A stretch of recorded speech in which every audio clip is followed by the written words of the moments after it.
Hey everyone! Tonight we venture deep into ancient forests where shadows speak in a language older than time itself. The quiet hum of insects feels like the heartbeat of the earth. You can almost smell the pine resin seeping through the bark, damp moss cushioning each step, and somewhere close by, the soft murmur of water threading through stone. The night is still early, but you are about to step into a story thousands of years in the making. Honestly, you probably wouldn't last your first week out here. Don't feel bad. Most people wouldn't. Without internet, snacks, or that one coffee mug you rely on more than you'd like to admit, the wild has a way of putting even the boldest explorer in their place. Yet for the original peoples of the Americas, this was home, classroom, and pantry all rolled into one. They didn't simply exist within nature. They listened to it, worked with it, and occasionally pushed back against it. So before you settle in, go ahead and like the video and subscribe, only if you genuinely enjoy this kind of content. And I'd love to know where you're tuning in from. Drop your location and local time in the comments below. Now dim the lights and let's begin. You start among forests so expansive they seem to stretch without end, spreading across continents like vast green seas. The air pulses with life, birdsong, crickets, wind drifting through cedar branches, and every sound carries meaning. Here, the ancestors of today's Native American nations moved carefully, each community adapting to the land that shaped their identity. In the Pacific Northwest, massive redwoods rose like pillars of a natural cathedral. Across the Great Plains, grass swayed at the knees of bison and men alike. Further south, deserts glowed gold beneath open skies, and even there, life found resourceful ways to persist. You move quietly, absorbing everything around you.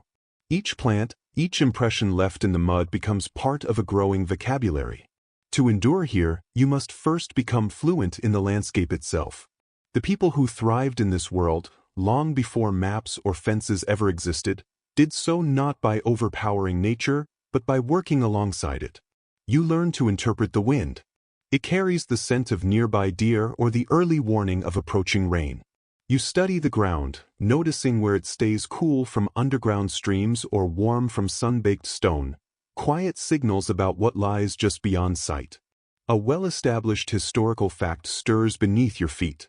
The first inhabitants of the Americas most likely crossed from Siberia via the Bering Land Bridge roughly 15,000 years ago, tracking herds of mammoth and caribou.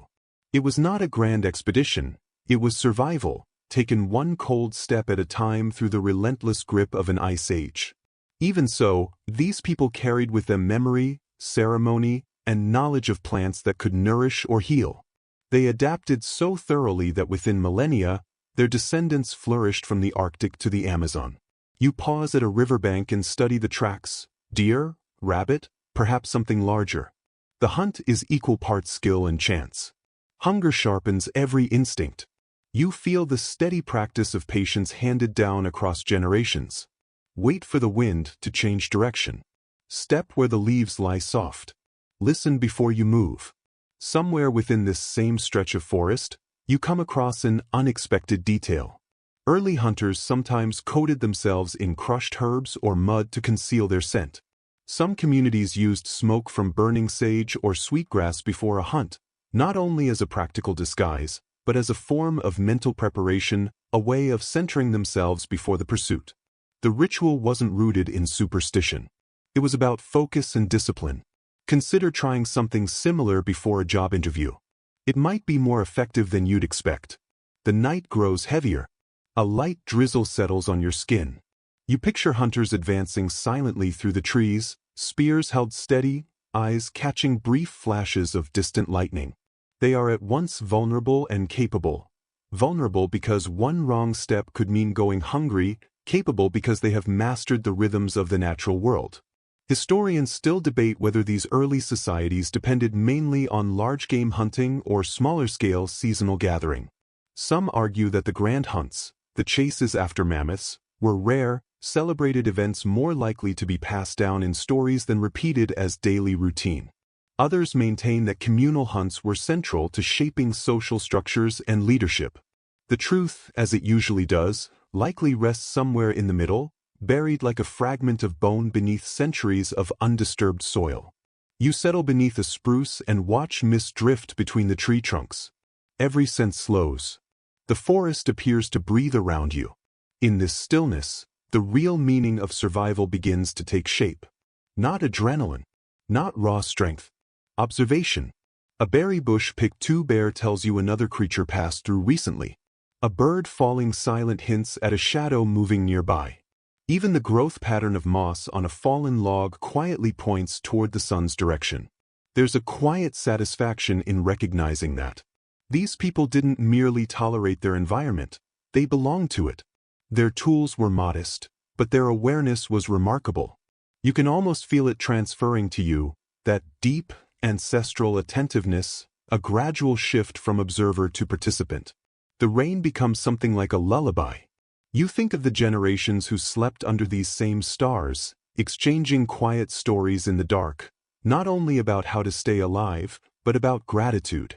They acknowledged the river for its fish, the deer for its hide, the fire for its warmth. The modern world may label these expressions as mythology. The people who lived them called it respect. In the distance, thunder rolls, a slow, deliberate drum of the earth, reminding you that time does not pause here. Tomorrow the hunters will rise again, their outlines fading through the morning fog, following tracks that the coming storm will soon erase. And you, resting in comfort, can nearly feel the damp chill of their world, smell the pine and wood smoke, sense the quiet confidence of people who could navigate the land without ever reaching for a compass. It's a striking thought. The more deeply they depended on nature, the less constrained they were. The forest offered everything, provided you understood how to approach it with care. That idea stays with you as the night settles in. Survival was never about domination. It was a form of dialogue. And tonight, you're only just beginning to learn how to speak it. You follow the faint impression of footprints pressed into ancient, softened earth, shaped by centuries of wind and rain. Each step carries you further back through time, to an era when the Americas were still raw with ice, mist, and movement. The ground beneath you carries the weight of history, and slowly you come to understand that every print is more than evidence of passing. It is proof of resolve, carved quietly into the earth by people pursuing both sustenance and a future. You can almost feel the cold of that long journey. Picture crossing an unbroken bridge of frozen tundra, where sea and land merge into a single vast expanse of white. The first humans to enter this world had no knowledge of where it led. They followed the animals because necessity left no room for hesitation. Mammoths, caribou, and massive bison moved south in search of open grass, and the people went with them. The air seared their lungs. Wind cut through their furs. Still, they continued. Over thousands of years, those movements became the defining rhythm of a continent. Communities branched apart, adjusted, and developed, building languages, tools, and traditions that reflected the land surrounding them. In the high Rockies, they became people of the mountain. In the wetlands of the southeast, they became people of the river. On the sweeping plains, they became hunters attuned to speed and open sky. Survival, for them, was not about staking claim to new territory, it was about recognizing where the land offered a place to belong. A recognized piece of archaeological history drifts through this frozen air. Distinctive stone tools known as Clovis points have been uncovered at sites scattered across North America, offering tangible evidence of the journeys these early peoples made and the ingenuity they carried with them every step of the way. Here is the professionally rewritten script. These were carefully crafted instruments, precise and lethal, clear evidence of a culture that understood how to endure when the world itself was working against them. The Clovis people emerged more than 13,000 years ago, and for a long time, scholars accepted them as the first inhabitants of the Americas. But the reality is far less straightforward. Beneath that assumption lies an ongoing debate that continues to occupy archaeologists to this day. Some researchers contend that people arrived here long before the Clovis culture, traveling by sea or along coastal routes now submerged beneath rising ocean levels. Others maintain that the Clovis hunters were the true pioneers, pressing through ice corridors with relentless determination. The arguments play out across academic conferences and informal discussions alike, but a definitive answer, much like the wind, refuses to hold still. Picture those early travelers making camp along the edges of glaciers, building fires from driftwood and animal bone. Their children gathered close, learning which stars tracked the movement of herds. They likely did not think of themselves as explorers or founders of anything. They were families, focused on feeding themselves and surviving another night with their lives intact. And then there is one of those unexpectedly curious details that always gives you reason to stop and reflect. Some evidence points to early hunters mimicking the sounds of the animals they pursued while crossing icy terrain, standing in formation, dressed in fur, producing low calls to blend into a passing herd. You can almost sense the peculiar kind of courage that required. They didn't simply chase their prey. They studied it deeply enough to think like it, move like it, and in some ways, inhabit its perspective entirely. Your path curves along a dry riverbed, its stones worn smooth by the memory of ancient floods. This channel once carried life, fish cutting through clear water, reeds shifting in the breeze. Communities followed waterways because they served as both route and resource, guiding people through the seasons from hunting grounds to gathering areas and back again. Even today, many tribal oral traditions describe migration not as a straight line but as a circle, returning repeatedly to familiar places, each time carrying new understanding. The rhythm of their lives mirrored the rhythm of the land. When the herds moved, they moved with them. When the berries ripened, they gathered. It was a practice of patience, and the landscape set the tempo every step of the way. By now you are crossing open plains. The trees have thinned, and the horizon extends without interruption in every direction. There is an exposed feeling beneath so much open sky, but also an unexpected sense of clarity. Here, communities learned to use the wind to their advantage. Tall grass concealed both hunter and hunted. The sun baked their faces through the day, and the cold worked at their fingers through the night. Yet they adapted and thrived. Looking more closely, something important becomes clear. The wilderness did not produce a single culture. It produced hundreds. Each group, from the Arctic tundra to the tropical rainforest, built its own distinct ways of living, eating, and moving across the land. And at the foundation of nearly all of them rested one unspoken principle: take only what you need and acknowledge what you take. You crouch and trace the outline of a print pressed into the soil.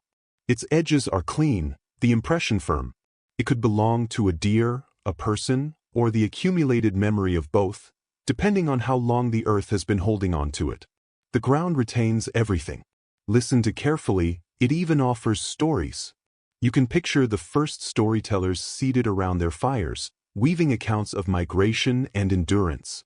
The children may have laughed at the notion of walking across a frozen sea, while the elders nodded quietly, aware that memory is the most reliable form of navigation ever devised.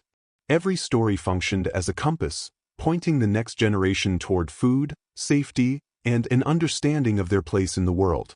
Settled beside an imagined fire, you consider the sheer boldness of it all. Stepping into a continent without any knowledge of what waited beyond the next ridge. Trusting instinct and the accumulated wisdom of those who came before.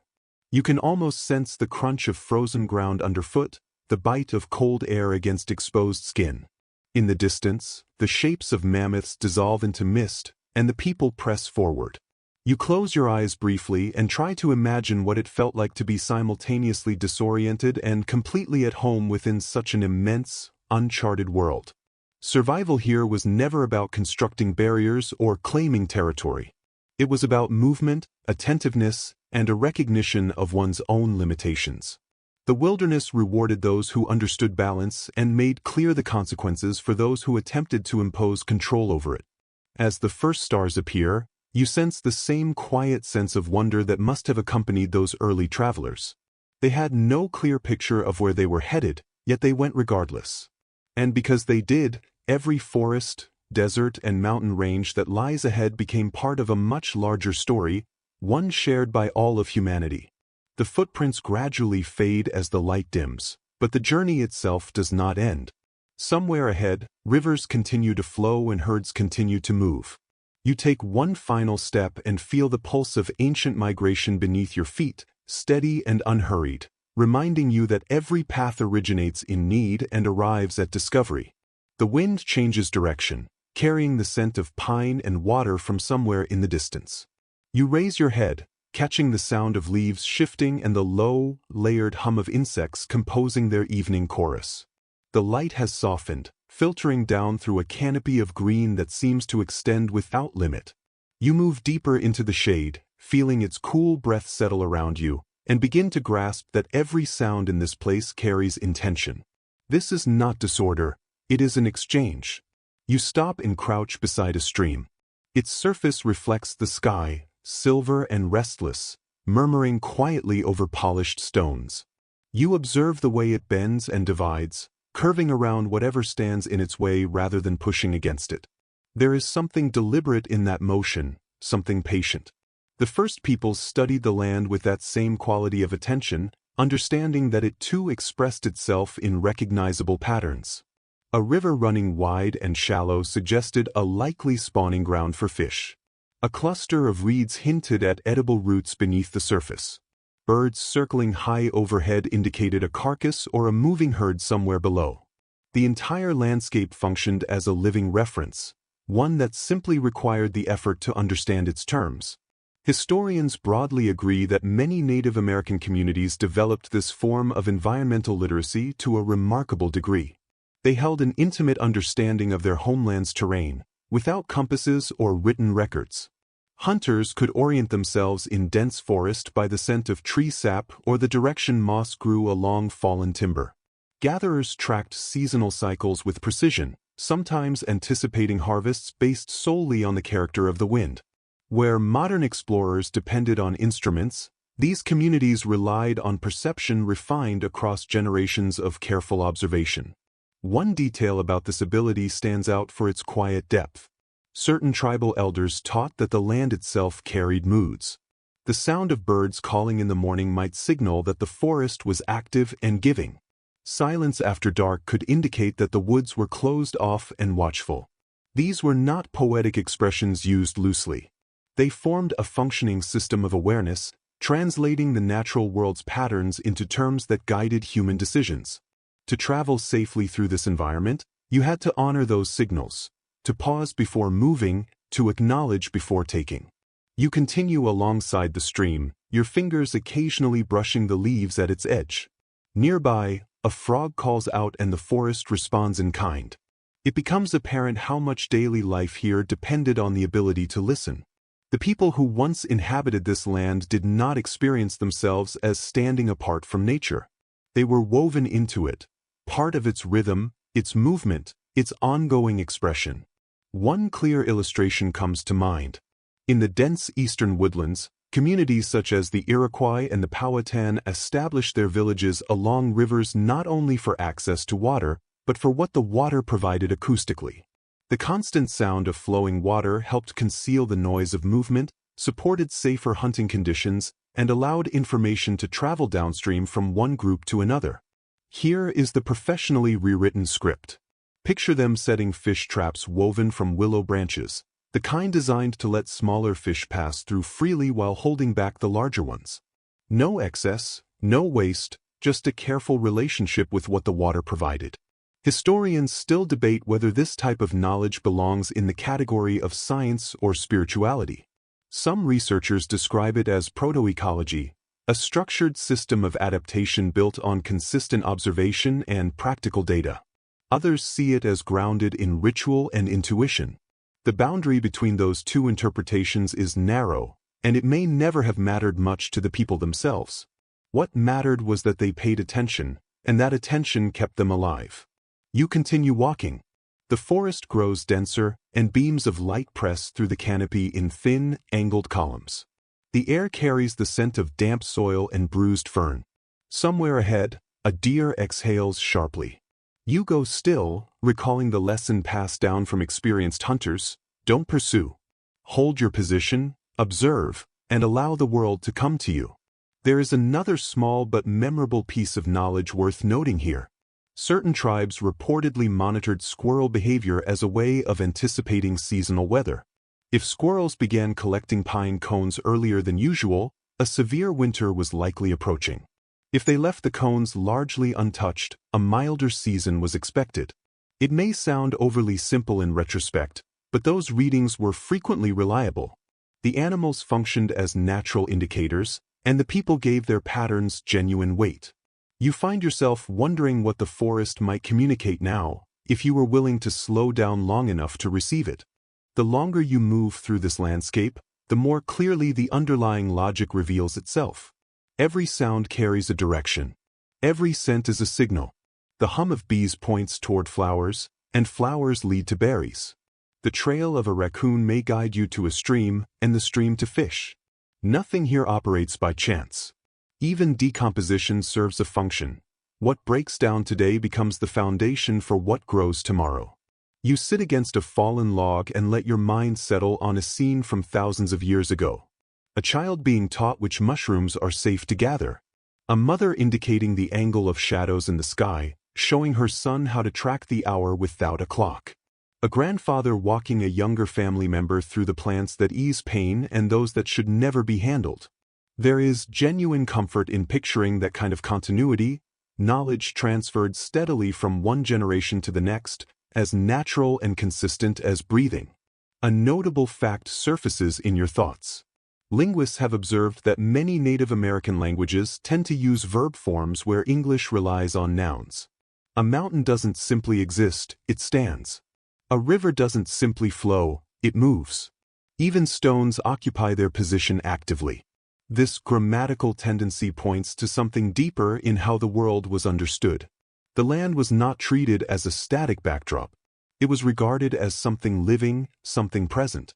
You can sense traces of that perspective even now, as the forest seems to draw nearer, aware of you in its own quiet way. Night begins to settle around you, soft and blue at the edges. From somewhere in the dark, the clear, repeating call of a whippoorwill rises and folds into the surrounding stillness. You become conscious of the fact that you are not alone in any meaningful sense. Foxes wait, motionless, behind the undergrowth. Owls turn their heads without a sound. Insects drift through the dark like small, scattered lights. Every one of them is part of the same expansive network, the same web of interdependence that supported the first peoples of this land across countless generations. You pull your blanket closer, or perhaps it's simply the mind reaching for comfort. The world here feels simultaneously immense and immediate, wide enough to lose yourself in, yet close enough to hold. You think about those who moved through this same landscape before you, who developed such an intimate understanding of its language that they could pass through it the way wind moves through tall grass. It brings up a quieter question about your own life. When did you last listen to something without waiting for it to say something in return? When did you last find your way by instinct rather than instruction? The forest hums softly, as if the question itself is welcome here. The stream continues its sound, a steady, uninterrupted murmur that has never fully gone silent, even as cities expanded and machinery filled the air. You look up at the treetops moving slowly against a darkening sky and feel something close to the peace those early people must have carried, the particular calm that comes from understanding that the world, approached with enough patience and quiet, will offer what you need to know. You wake before dawn. Your breath forms small clouds in the cool air, and the world around you is rendered in blue and silver. Mist clings to the grass in thin, low layers. A single branch snaps somewhere ahead. Every instinct tells you to stay motionless. You can feel your own pulse in your fingertips. Something is moving out there too, and for a brief moment, both of you exist within the same fragile pocket of silence. This is the hour that once belonged to the hunter. You are no longer simply observing the wilderness, you have become a part of it. The air carries cedar sap and wet soil. The trees stand tall and unhurried, like experienced elders waiting to see whether you have retained anything of what came before. Hunting in this world was never reducible to hunger. It required sustained observation, deliberate preparation, and a quality of respect that shaped every step of the process. No movement was careless. No resource was taken lightly. In the stillness before pursuit, a hunter learned to synchronize with the forest, to feel its rhythm and move within it rather than against it. Archaeological evidence confirms that many Native American hunters developed highly refined methods for closing the distance between themselves and prey. They worked with natural cover, paid close attention to wind direction, and employed mimicry to make themselves nearly undetectable. On the open plains, hunters wrapped themselves in animal hides and moved for hours through tall grass to approach bison herds without triggering alarm. In dense woodland environments, they moved with such control that birds continued calling even as they passed directly below. Their tools were effective in their simplicity. The spear, the bow, and the atlatl, a throwing device capable of launching a dart with considerable force and precision, were the core instruments of the hunt. Interestingly, some hunters also carried small objects made from feathers, carved bone, or beads. These were not ornamental in any casual sense. They served as tokens of connection, physical reminders of the relationship between the hunter and the animal being pursued. One well-known account describes a young man who set out on a hunt without accepting a protective bead from his mother. He returned with nothing. The story is not meant as a lesson in luck. It is about alignment, the belief that success came from maintaining balance between ability and humility. Skill alone was not considered sufficient. As you draw back an imaginary bowstring, the forest quiets around you. Every leaf seems to suspend itself. The people who hunted here long ago must have recognized this moment, that particular stillness before action. When they hunted, it was rarely for any purpose beyond necessity. Taking an animal's life meant sustaining a family, honoring the animal's contribution, and making full use of what had been given. Waste was understood as a form of disrespect, not just to the animal, but to the community and to the land itself. Most anthropologists agree that this understanding shaped social expectations as directly as it shaped hunting practice. A hunter who violated the associated rituals did not typically face formal punishment. Instead, he faced something considered far more serious: silence. To be excluded from the community's acknowledgement meant that harmony with both people and the natural world had been broken. You kneel and press your fingers into the ground. The earth is cool and dark with fallen pine needles. It would absorb nearly any sound beneath a careful step. You can picture hunters training their children from an early age to walk this way, to breathe in alignment with the forest around them, to understand that a single snapped twig could mean a missed meal, and a careless sound could scatter game across miles of terrain. One particular image appears repeatedly in the traditions of plains communities. Hunters would sometimes drive bison toward concealed cliff edges, guiding the animals into a state of panic until they went over the edge. The approach was efficient and deeply communal. Families gathered in large numbers afterward to process the animals, offering acknowledgement and ceremony before dividing what had been taken.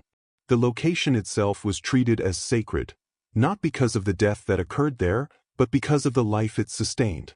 Whether this method originated as an urgent solution developed during times of food scarcity, or as a carefully refined practice inherited across many generations, remains a point of genuine disagreement among researchers. Here is the professionally rewritten script. What is certain is that it demanded precision, coordination, and collective effort. It was less a conventional hunt and more a carefully organized act of communal survival, one in which both humans and animals each played a defined role. You stand now at the edge of an open field. The mist has cleared and early morning light washes the landscape in gold. You can almost make out the outlines of hunters fanning across the grass, postures steady, expressions focused. What stands out most is their patience. They held their position, waited for the right moment, and avoided any movement that might squander what they had worked toward. The land favored those who were patient. In many ways, it still does. If you listen carefully, you might pick up traces of their communication. A tongue click, a raised hand, a subtle shift of the shoulder. Entire coordinated strategies were built on gestures so restrained they were indistinguishable to any outsider watching. It is easy to overlook the fact that before spoken language was fully developed, people communicated in silence, and silence was frequently all that was needed. It may come as a surprise that certain tribes timed their hunts according to lunar cycles. The quality and angle of moonlight altered how animals moved through the landscape, and seasoned hunters had learned to anticipate behavior based on those patterns. For them, the sky was an extension of the same navigational map as the ground beneath their feet. The moon did not mark months, it marked migrations. A little farther along, you come across the remnants of a long cold campfire. You picture hunters gathered around the flames, hands extended toward the warmth, smoke curling upward into the dark. Stories must have been exchanged in places like this, accounts of the animal that escaped, or the time lightning struck a river and fish rose to the surface ready to be gathered. Every story carried a lesson inside it, presented in the form of something worth listening to. Even now, as those images take shape, the rhythm of the surrounding forest begins to settle over you. The faint movement of leaves, the occasional crack of a branch. The hunt, as you imagine it, loses any sense of violence. It becomes something more deliberate, more necessary, almost ceremonial. You look down at your open hands and recognize something important. Survival was never primarily about the tool being held. It was about perception. The people who lived in this landscape developed their awareness to a point where they could anticipate not just the movement of animals, but the shifting temperament of the land itself. The wind changes direction again. There is rain in the air. Somewhere within that scent is an understanding older than any written record or drawn map. A quiet instruction to seek shelter, to rest, and to trust in what the natural world already knows. The air opens up around you. You step out of the forest into a wide, rolling expanse of grass that moves like the surface of water beneath a sky almost too large to take in. The wind is constant here, and the clouds above it shift without pause. This is the heart of the Great Plains, where the horizon extends without interruption and the only true landmarks are rivers, stars, and the memory of those who crossed here before you. You hear it before anything comes into view, a low, steady reverberation that seems to build from the ground up. Then the herd appears. Hundreds of bison moving as a single mass, their forms flowing across the prairie in a continuous wave. The sound reaches through the soles of your feet. The original peoples of these plains referred to the bison by many names, each one a variation on the word for life. The animal was not merely a food source. It represented warmth, shelter, and the living thread running through generations of cultural memory.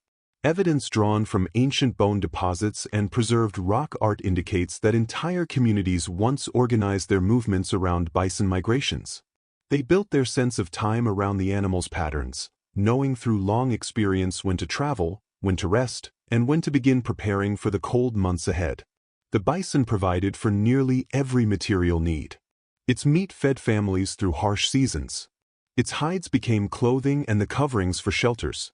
Sinew was used for bowstrings, bones were shaped into tools, and dried dung served as fuel in areas where wood was scarce or absent. To discard any portion of the animal was considered a serious violation of the relationship between the community and the land that sustained it. One lesser-known detail brings a quiet weight to this picture. Before the hunt began, tribes such as the Blackfoot and the Lakota sang to acknowledge the spirit of the herd. These were not songs of triumph or anticipation, they were expressions of gratitude offered in advance.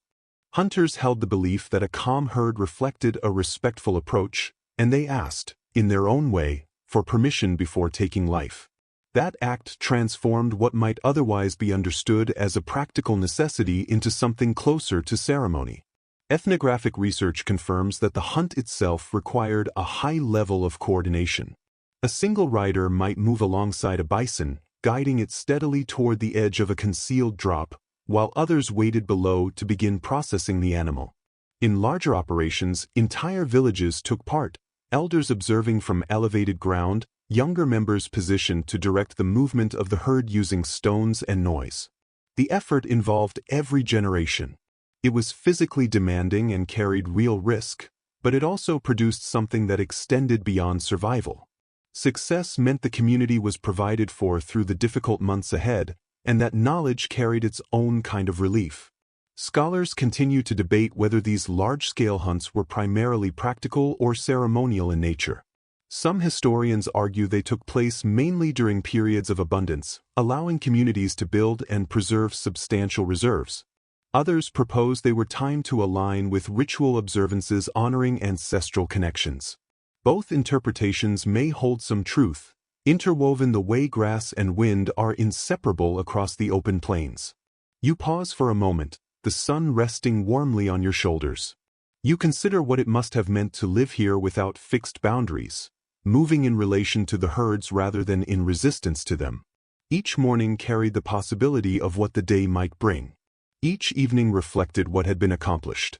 Children developed early the ability to track animals by reading flattened grass and the direction of drifting dust. Women preserved meat using smoke and whatever salt was available.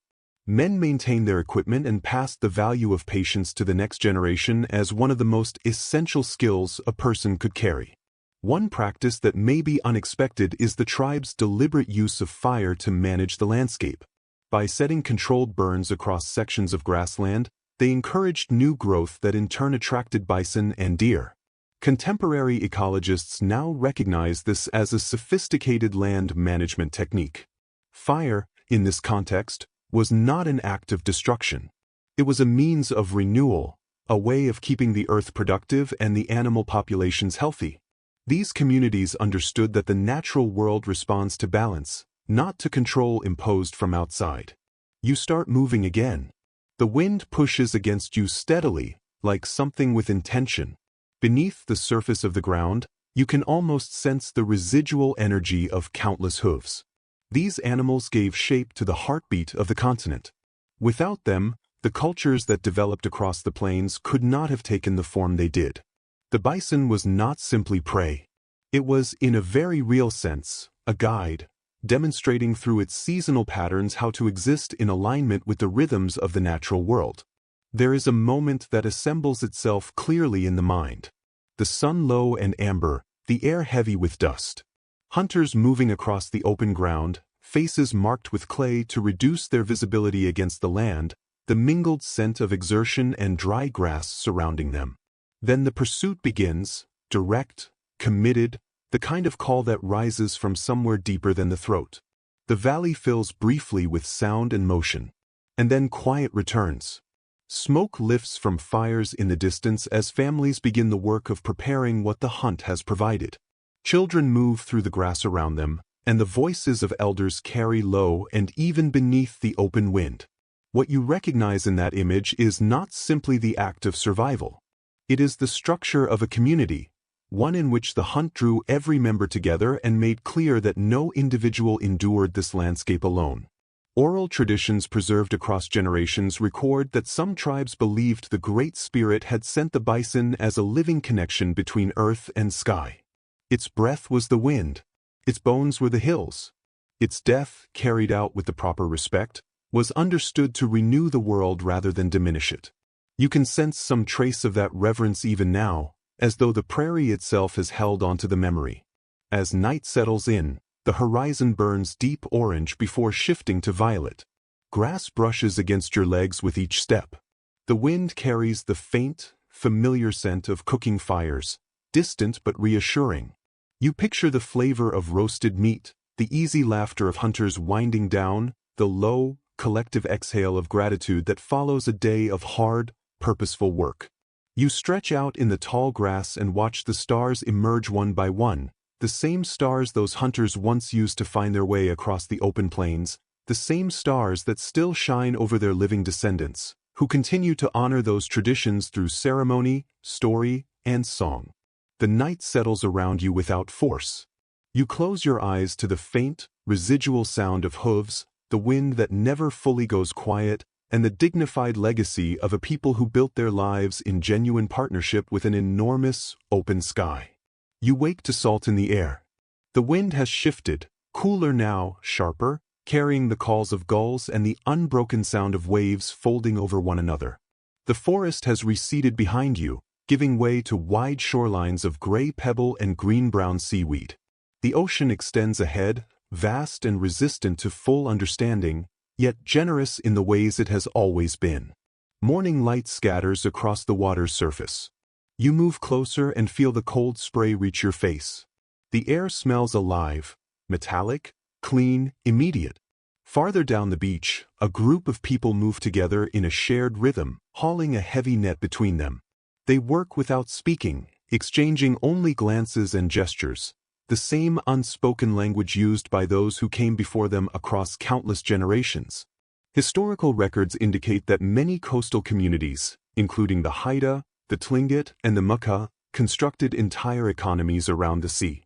Their canoes, hollowed from massive cedar trunks, moved through fog and current with a balance that reflected generations of accumulated knowledge. Each vessel was designed for a specific purpose: narrower hulls for river navigation, wider platforms for whale hunting, and larger ceremonial canoes intended for trade voyages.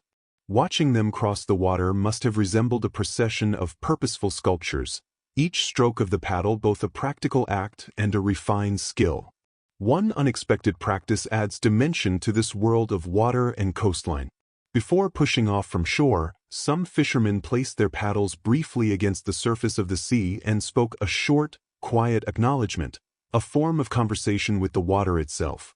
It was understood that speaking too loudly before launching might disturb the spirits believed to inhabit the depths, potentially turning the weather against the voyage. Treating the ocean with respect was less about ritual in the performative sense and more about etiquette, a deliberate recognition of where true power resided out there. Archaeological evidence shows that nets were constructed from plant fibers and animal sinew, twisted by hand and carefully maintained after each use. Stone and woven wood fish traps lined the banks of rivers, positioned to intercept salmon during their seasonal return to spawn.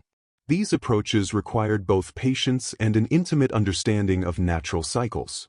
Knowing exactly when to cast a net and when to hold back was a skill shaped over many generations. Some of those traps remain partially intact today, half buried beneath layers of silt, their outlines revealed only when the tide pulls back far enough to expose the remnants of old craftsmanship. Researchers continue to work through competing explanations for how early peoples in Arctic coastal regions adapted to such cold and unpredictable conditions. Some evidence points to a heavy reliance on seals and whales, pursued with harpoons tipped in bone or ivory capable of penetrating thick hides. Other interpretations suggest a considerably more varied diet, one that blended fish, seaweed, and land mammals in roughly equal proportion. The reality was likely as diverse as the coastline itself. What remains consistent across interpretations is that survival along these shores demanded both personal courage and collective coordination. You watch as the fishermen bring their nets to shore. Fish flash silver in the early light, each one, in its own way, a quiet affirmation of what the sea can provide. The group works with efficiency and purpose, cleaning, preparing, and beginning the smoking process before the sun rises too high. Smoke drifts upward, carrying the layered scent of salt and rendered fat. Every movement in the process is deliberate and carries an underlying acknowledgement that one form of life has been taken in order to sustain another. You may find it interesting that certain stories describe fishermen reading kelp drift as a way of anticipating weather. When strands floated near the shore, calm conditions were expected to hold. When they pulled outward, a storm was already forming somewhere beyond the visible horizon. Whether or not that observation was consistently accurate, those accounts reveal the degree to which these communities were attuned to the smallest details of their surroundings. Nothing was treated as incidental. Everything was considered to carry some form of meaning. You continue along the shore and discover fragments of shell and shaped bone, each piece formed by hands that have been gone for centuries. A small fishhook carved from a bird's bone. A pottery fragment worn smooth by generations of wave contact. You find yourself imagining the people who made these things, seated by firelight in the evening, tending to their equipment and talking quietly about the day's events. Perhaps they laughed about what escaped them. Perhaps they offered quiet acknowledgement for what did not. Oral histories preserved among coastal nations describe the ocean not as a border but as a network of routes. Canoes followed established currents across hundreds of miles, transporting dried fish, woven textiles, and carved items between communities for trade. These journeys served social purposes as much as practical ones. They carried news, formalized marriages, exchanged songs, and reinforced connections between distant families. The sea, rather than separating people, extended the reach of the world they shared. You pause to take in the horizon once more. The water shifts from deep blue to gray, mirroring the cloud cover building overhead. A cool mist moves in from the water, softening outlines and muffling sound. It is not a storm, simply the sea cycling through its own rhythms. The wind lifts your hair and brings with it the faint, distant calling of seals. You think of the hunters who once crouched beside breathing holes in the ice, harpoon held ready, listening for the subtle exhale that would reveal their prey beneath the surface. The patience that required is difficult to fully comprehend from where you stand today. There is a steadiness to this place that communicates something without words. You sense it in the pattern of the waves, that slow, continuous exchange that has not changed. Life along this coastline was always governed by timing rather than force. These communities developed a clear understanding of when to act and when to hold back, when the sea could be trusted and when it demanded caution. Even today, descendants of those same fishermen continue to honor the ocean, leaving small offerings before casting their nets, passing down stories that preserve the understanding of balance their ancestors lived by. As the day loses its light, the sky settles into a tone of steel gray. Salt sits on your lips and the tide withdraws with a long, slow sound. Somewhere offshore, whales surface, their breath rising briefly against the dimming sky before disappearing again. You can almost picture the canoes moving over dark water, paddles entering the surface in a measured, even rhythm, the outlines of those aboard gradually becoming indistinguishable from the sea around them, the boundary between people and place dissolving into something shared. The last sound before full dark arrives is the waves brushing the shoreline, unhurried and consistent, like a familiar voice that requires no introduction and will be there again when morning comes. The sun climbs and the air turns dry. The scent of salt gives way to dust and sage. Ahead, the landscape opens into an unbroken expanse of ochre and stone. You shield your eyes against the brightness as the desert begins its midday shimmer. The first impression is of emptiness, a bare terrain of heat and silence. But as you move forward, life begins to reveal itself in the details. A lizard cuts across your path without hesitation. A cactus blooms with waxy flowers protected by spines that catch the light like fragments of glass. Even in this unyielding terrain, there is abundance, for those who know where and how to look for it.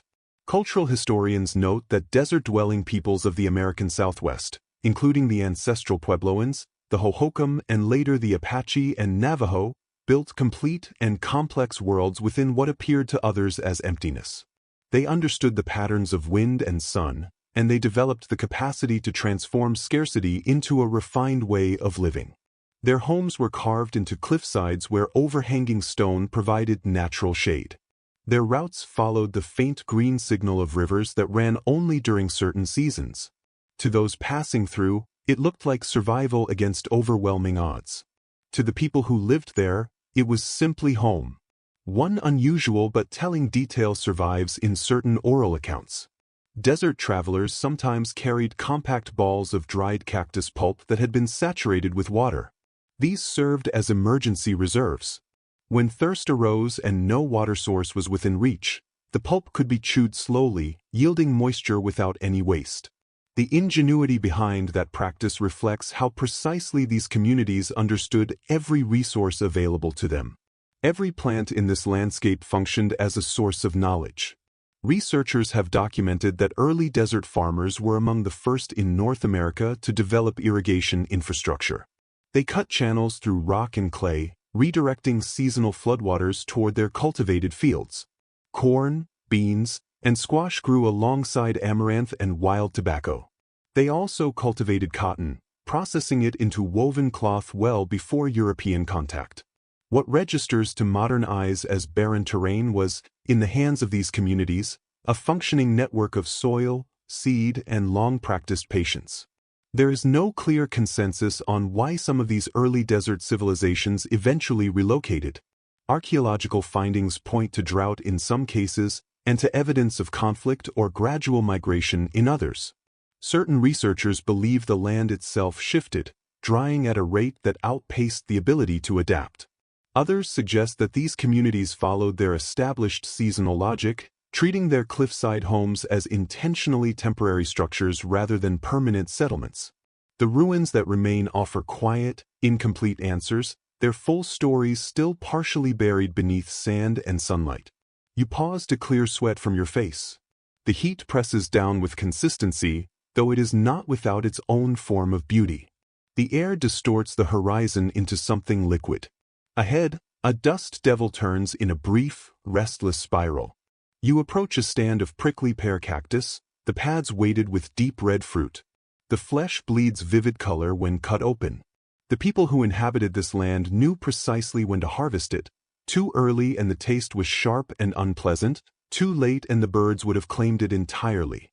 Timing was not merely helpful here. It was essential. There is a quiet, practical elegance in how these communities moved through daily life. Even the simplest tasks were carried out with intention. Gathering required knowing which shadows held longest through the heat of the day, which stones concealed cool moisture underneath.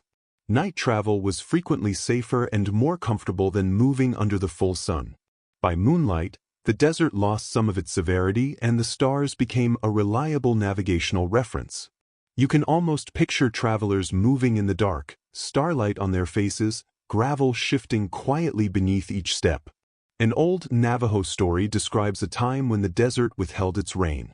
The people prayed and sang, but the clouds remained thin and offered nothing. Then a coyote took the sun, pulling the world into darkness. Only after the people committed to sharing what they had with all living things did the coyote restore the light. Whether understood as literal tradition or as layered metaphor, the underlying message is direct. In the desert, accumulating more than your share is a path toward collapse. Only generosity makes sustained survival possible. It may seem difficult to picture, but life was genuinely abundant even within this apparent harshness. Mesquite pods were ground into flour. Agave was slow roasted until its fibers released a dense, sweet nutrition. Rabbits were caught using woven snares, and hunters fashioned darts tipped with obsidian, a volcanic glass that could be worked to an edge sharper than modern steel. A well-finished obsidian point, catching sunlight, carried its own severe kind of precision. The debate among archaeologists over how extensively these desert cultures engaged in long-distance trade has not been fully resolved. Some evidence suggests connections reaching as far as the Pacific coast, where shells moved in exchange for turquoise. Other findings indicate that trade networks extended northward toward the plains, where salt and hides were exchanged for obsidian and finished woven goods. Each new discovery adds detail to an invisible map that once connected far more people across far greater distances than is often assumed. You find a strip of shade beneath a sandstone overhang. The stone holds warmth the way a surface remembers the sun long after it has moved on. You close your eyes and sit with the near silence, only the faint movement of dry grass in a light wind. Even that carries information to those who have learned to receive it. The desert communicates, though not loudly. Patience is what allows you to hear it. When evening arrives, the quality of light shifts entirely. The world takes on tones of copper and amber. Long shadows extend across the sand, and the temperature begins its steady descent. The sky moves through red, then violet, then a deep, clear black. Stars emerge in such number and clarity that the sky seems closer than it should, as though the distance between ground and atmosphere has compressed. You picture a small fire in the middle distance. A group of people gathered around it, roasting cactus fruit and rabbit, their voices carrying briefly before the wind takes the sound. Above them, the constellations hold the same configurations they have always held. Each one marking a season, a reference point, a reassurance that morning will return. In this place, endurance was never about the assertion of dominance over the landscape. It was always about a working relationship with it. Every layer of sand here holds something of what came before. Every current of wind carries something forward. You lie back and feel the desert settle around you, old, unhurried, and continuous. Morning comes wrapped in mist and birdsong. You find yourself in a different kind of place now, the air cooler and damp, the ground giving softly underfoot. The forest here moves with rustling leaves and the rising hum of insects climbing with the growing light. A recent rain has passed through, leaving the scent of soil and wildflowers suspended in the air. Every surface carries moisture. Oak and maple trunks glisten, and between them, green growth extends in every direction without visible limit. You have entered the eastern woodlands, home to peoples including the Iroquois, the Cherokee, and the Powhatan. Those who lived here moved through an environment that offered both abundance and real demand. Food was accessible, but it required careful knowledge. The forest could nourish, but it could also mislead. A berry that appeared familiar might heal or might cause serious harm. A mushroom that looked safe could be fatal. The ability to tell the difference was not a minor skill. It was the margin between living and dying. Ethnographers have noted that these communities practiced a form of deliberate land stewardship long before European settlers began applying the term agriculture to what they observed. They shaped the land through subtlety rather than imposed control. Corn, beans, and squash were cultivated together in an arrangement that later became widely known as the Three Sisters. Each plant contributed something to the others. Corn provided a vertical structure for beans to climb. Beans returned nitrogen to the soil. Squash spread low across the ground, shading the earth and preserving its moisture. The arrangement reflected a broader principle, that cooperation, both botanical and human, produced more than any single element working alone. One piece of practical field knowledge that has been passed down describes farmers singing while they worked. These were not ceremonial invocations asking for extraordinary intervention, but rhythmic tools for maintaining pace and measuring time. A slower melody signaled steady, sustained effort. A quicker one marked the close of a task or a moment of collective satisfaction. Even now, moving through a garden at dusk, it is not difficult to imagine something of that same rhythm drifting quietly through the trees. Excavations in river valley sites have revealed storage pits containing nuts, seeds, and dried berries, all protected from moisture by mats of woven bark. This was the infrastructure of winter preparation, the means by which communities ensured that when snow covered the ground and the landscape offered nothing visible to gather, there would still be something to draw from. They planned not only for the next meal, but for the season that followed it. To live well in this environment meant thinking months in advance, understanding time not as a straight progression but as a cycle that consistently returned to the same reference points. Anthropologists remain divided on how best to describe this relationship with the land. Some use the term horticulture. Others prefer forest gardening. The distinction centers on intent, whether planting was deliberate or whether people simply encouraged what was already present and growing. Both may be accurate. What resulted was a functional harmony, a working system in which human involvement enhanced rather than diminished the natural balance. You follow a narrow trail between the trees. The ground gives softly underfoot, ferns brush against your legs, and light filters down through the canopy in loose, green-tinted patterns. Small clearings appear at intervals, spaces where families may once have made their homes. Structures were built from wood and bark, shaped into long, domed forms designed to shed rainfall and hold warmth inside. Smoke would have passed out through openings at the top, carrying the layered scent of cooking cornmeal and meat in the process of drying. It may amuse you to learn that some woodland communities reportedly kept raccoons as informal sentinels. The animal's acute hearing and naturally alert behavior made them reliable early warning systems against approaching predators or unfamiliar visitors.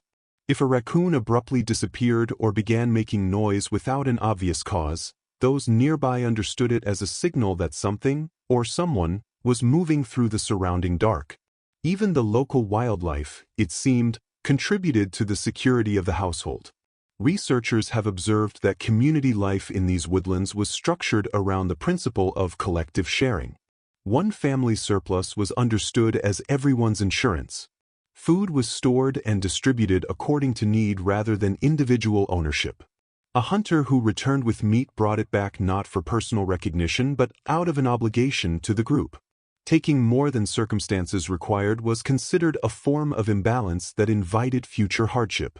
The principles were clear and consistently maintained, and they functioned, keeping both hunger and internal conflict within manageable limits. You come to a small river, its current steady and transparent. The sound it makes is even and calming. You crouch at the edge and feel the water, cold, immediate, watching it carry leaves and drifting pollen downstream. This waterway was once the organizing center of everything around it. It supplied fish, facilitated movement, and concentrated life along its banks. Villages took shape at the water's edge, and trails spread outward from those settlements like the branches of a living system. The river was not just a resource, it was the pulse around which everything else arranged itself. One image that stays with you: on still evenings, families gathered at the boundary of their fields. Late light turned the standing corn golden, and the scent of roasted squash drifted through the air. Children ran through the low light while the older members of the community told stories about the first seeds, said to have been placed in the ground by the spirits. Each account carried practical knowledge inside it, wrapped in narrative so it would be remembered rather than forgotten. It was instruction that did not announce itself as such. No consensus exists on exactly when these agricultural practices began to connect with broader trade networks. Some historians trace it to marriage alliances between communities. Others point to traveling healers who moved between groups, carrying both plant knowledge and the seeds themselves. However it developed, the spread followed a logic of its own, linking distant communities through shared cultivation practices the way wind moves through open grass. You settle on a fallen log and take in the forest around you. It reads as wild, yet there is evidence of tending within it. The trees stand in arrangements that appear organic but are not entirely so. At some point in the past, someone made decisions about which young trees to leave standing and which to remove, gradually shaping the forest into something that functioned like a distributed orchard. It is a quiet form of intelligence, one that remains invisible until you understand what you are looking at. As dusk comes on, fireflies begin to appear, their brief light drifting through the air like sparks that have slowed. You hear a flute somewhere in the distance, a simple, unhurried melody that rises and descends with something close to the pace of breathing. You picture people gathered in a circle near their fires, voices low, the occasional sound of laughter passing between them. The night holds a kind of calm that was not accidental. It was built through patience, through consistency, through an understanding that the land and its people were in a relationship that required ongoing attention from both sides. You recognize, sitting here, that survival in this world was never framed as a struggle to be won. It was an ongoing exchange. The land was attentive, and so were the people. Together they developed a rhythm of contribution and return that sustained itself across many generations. The rain begins again, light and even, and you let it fall. It is the same water that fed their fields, and in that continuity there is something worth acknowledging. Morning light moves through the trees in thin, angled lines. Birds begin their exchange of calls, and the forest responds with its characteristic hum of small, layered activity. The trail ahead narrows between ferns and wildflowers, and you move through it at a steady pace, taking in the cool, earthy air. Nearby, voices rise and carry through the leaves, women at work, their conversation threaded through the surrounding sound like a second kind of birdsong. In nearly every community across this land, women held primary responsibility for knowledge of the earth's usable resources. Their hands carried the accumulated understanding of which roots could heal and which could harm, which berries sustained and which deceived. They were practitioners of applied natural science, though no external category was ever assigned to what they did. Generations of close observation and reliable memory resided in their techniques, their storage baskets, and the accounts they passed forward. Archaeological evidence indicates that women's gathering activities provided the majority of daily nutrition in many tribal communities. Hunting delivered periodic abundance, but gathering was continuous, predictable, and foundational. While hunters moved across wider territory, women worked in closer proximity to rivers, open meadows, and forested areas, building the steady, dependable layer of sustenance that hunting alone could not guarantee. They collected acorns, berries, tubers, wild onions, and various grains. Their identification of each plant extended beyond visual recognition to include scent, texture, and the faint quality of sap against the tongue. You may find it notable that some communities marked seasonal transitions not by astronomical observation but by the blooming or fruiting of particular plants. When the first chokecherries ripened, summer had reached its fullest point. When milkweed pods began to split open, it was time to gather the fibers used in thread making. The plant world served as their calendar, each bloom and seed a quiet, reliable marker of where the year stood. One small but telling detail from several oral traditions describes women chewing specific bark before extended journeys. The bark released a mild sap that reduced thirst and helped sustain energy over long distances. It is exactly the kind of accumulated, practical knowledge that is easy to overlook, yet it carried communities through difficult passages and dry seasons across many generations without requiring anything beyond what the immediate landscape provided. Ethnographic records describe gathering as a social and rhythmic activity rather than a solitary one. Women worked alongside each other, sharing what each found rather than holding it individually. The work was accompanied by song, the melody shaped to match the physical rhythm of bending, cutting, and sorting. The surrounding forest contributed its own layered sound in return. It is not difficult, even now, to sense something of that exchange in the air. Scholars remain divided on how this body of knowledge moved from one generation to the next. Some argue it followed maternal lines, passed from mother to daughter through a process that carried the weight of ceremony. Others believe it was more broadly accessible, open to anyone in the community prepared to observe and absorb. What is not in question is that no written record was ever required. The knowledge lived inside repeated action, inside accumulated memory, inside practice so consistent it eventually became instinct. You step into a clearing where sunlight comes down in wide, warm sections. Several women kneel in the grass, their hands working through sorted leaves and roots, filling woven baskets with the day's gathered material. Children move nearby, contributing in small ways, their imitation of the adults' gestures accompanied by easy laughter. The scene is straightforward and purposeful, unhurried, productive, and clear in its intent. Oral accounts preserved by northeastern tribes record that each plant was understood to carry its own form of presence. Before harvesting, gatherers would offer a brief spoken acknowledgement, recognizing the plant's life and requesting, in their own way, permission to take from it. The underlying belief was straightforward. If you approached with care and took only what was genuinely needed, the plant would return more vigorously. This way of thinking produced a form of balance that contemporary sustainability movements are only beginning to articulate in their own terms. One story describes a young woman who gathered without offering her customary acknowledgement. When she arrived home, her basket appeared full. By morning, the roots had turned to dust. It is a cautionary account, a quiet warning carried inside a story. The point it makes has no expiration date. Take without gratitude, and the world registers the absence. The sun continues to climb as you move forward. You pass through a stand of wild mint, its scent sharp and immediate. Bees drift between blossoms without urgency. The whole place carries the quality of something alive and attentive. You begin to notice that effective gathering is not about asserting control over the landscape, it is about sustained attention. Moving slowly, feeling the particular weight of each moment, listening before reaching. It may be worth noting that some women used animal behavior as a practical guide when assessing unfamiliar plants. If deer grazed on certain leaves or birds fed on particular seeds, it indicated that those plants were likely safe for human consumption as well. The animals of the forest functioned as teachers, and the people were genuinely receptive students. In this understanding, intelligence was demonstrated not through tools or speech but through the quality of one's relationship with the surrounding world.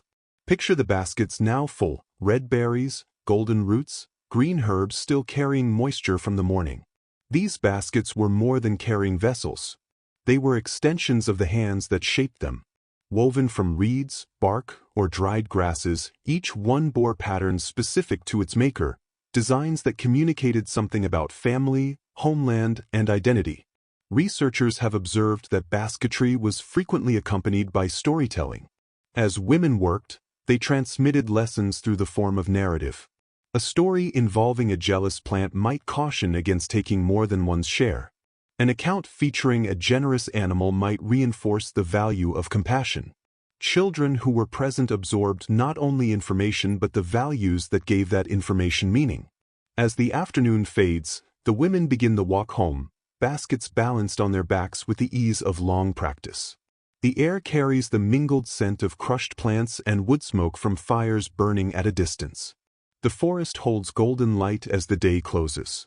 You follow at a quiet remove, aware of a particular kind of steadiness, the kind that comes from understanding one's place within a larger system.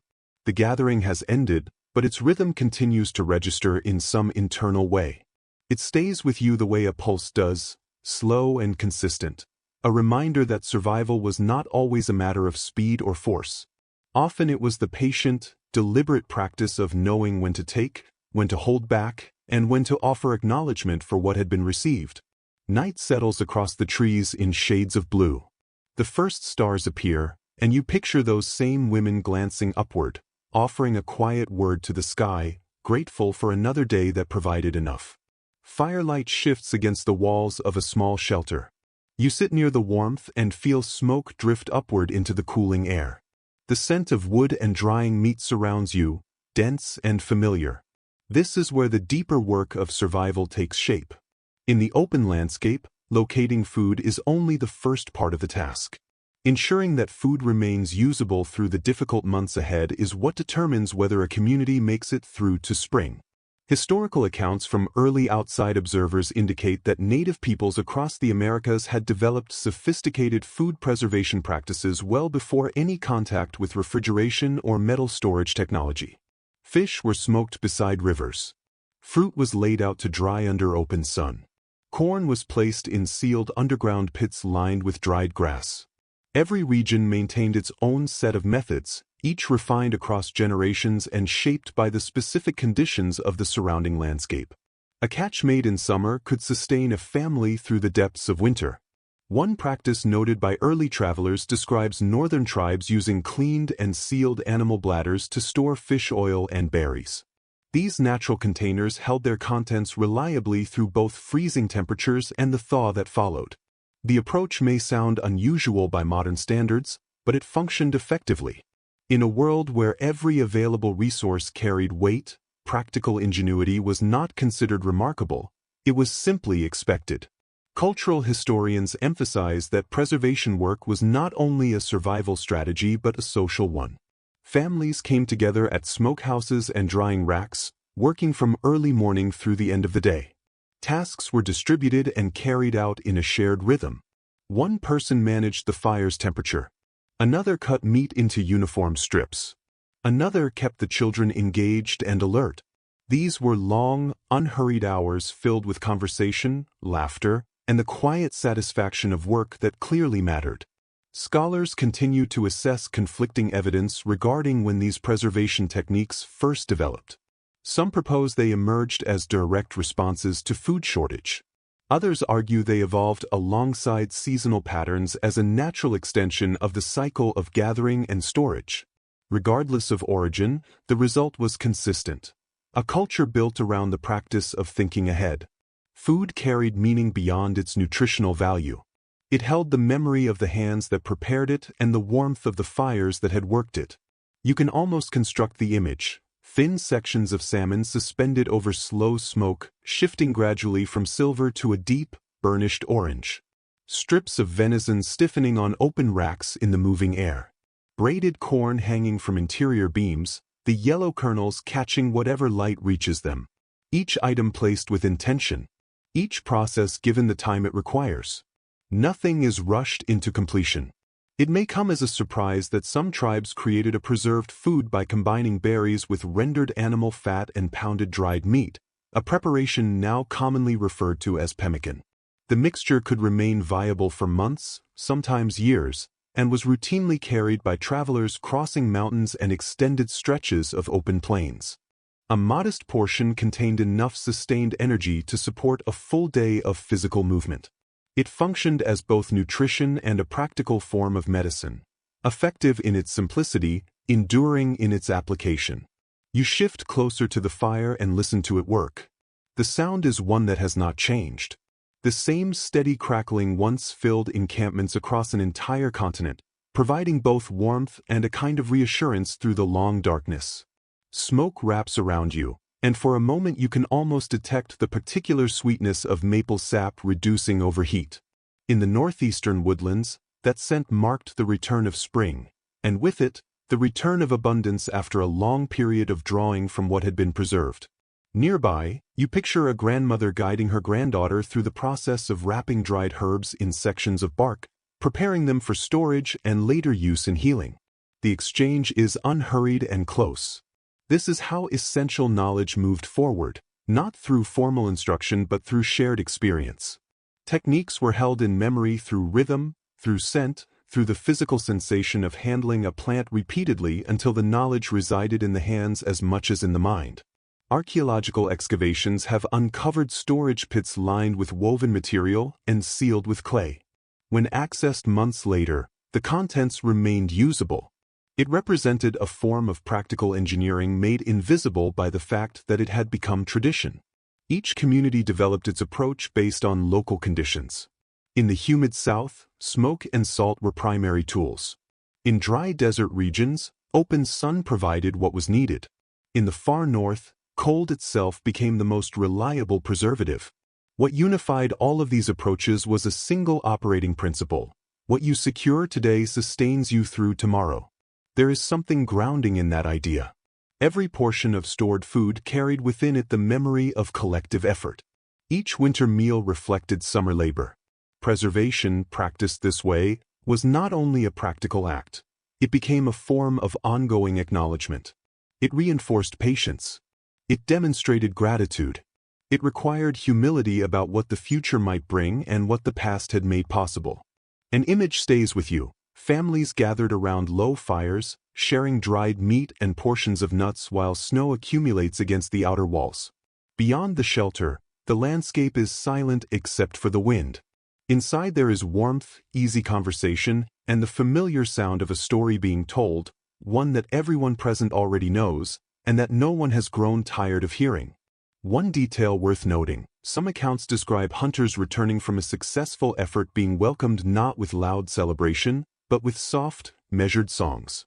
Raising too much noise was believed to disturb the spirit of the animal that had been taken, so acknowledgement was offered quietly and with genuine care. Celebration had to be held in proportion to the weight of what had been taken. Even in moments of success, the awareness of loss remained present. You settle back and let the fire's warmth work its way into you.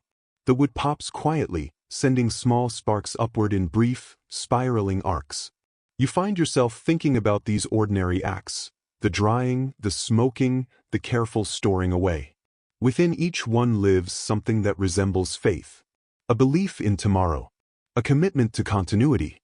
An understanding that the effort made today will carry forward into the lives of those who come after. The night advances. Stars appear through breaks in the rising smoke. The air is thick with the combined scent of the day's work: salt, rendered fat, wood smoke, and something faintly sweet beneath it all. It is the smell of endurance made tangible. Somewhere in the surrounding forest, an owl calls once and goes quiet. The sound moves through the trees like a calm reminder that time continues moving, that the seasons will turn again before long. You close your eyes and stay with the sound of the fire, steady and low, like the shared heartbeat of every camp that has ever moved through a long winter with its stores intact and its purpose clear. The wind has settled and the fire has burned down. The night holds a particular quality, still, almost weighted, as though the air itself has become attentive. The scents of smoke, worn hide, and the faint presence of sage drift upward into the dark.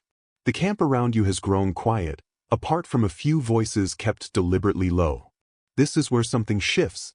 The moment when those who hunted and gathered set their work aside, not to rest, but to give acknowledgement for what the day provided. According to oral traditions carried across many nations, the hunt was understood as far more than a practical act. It was a form of exchange between human communities and the living world around them. Animals were not regarded as resources to be extracted but as relations, beings whose lives, when taken, established an ongoing obligation. To hunt was to enter a relationship that required genuine care and continued respect. Before setting out, hunters commonly purified themselves using smoke or water, clearing both the body and the mind of anything that might carry the quality of arrogance. The intention was not to overpower but to participate, to take a place within the natural order rather than above it.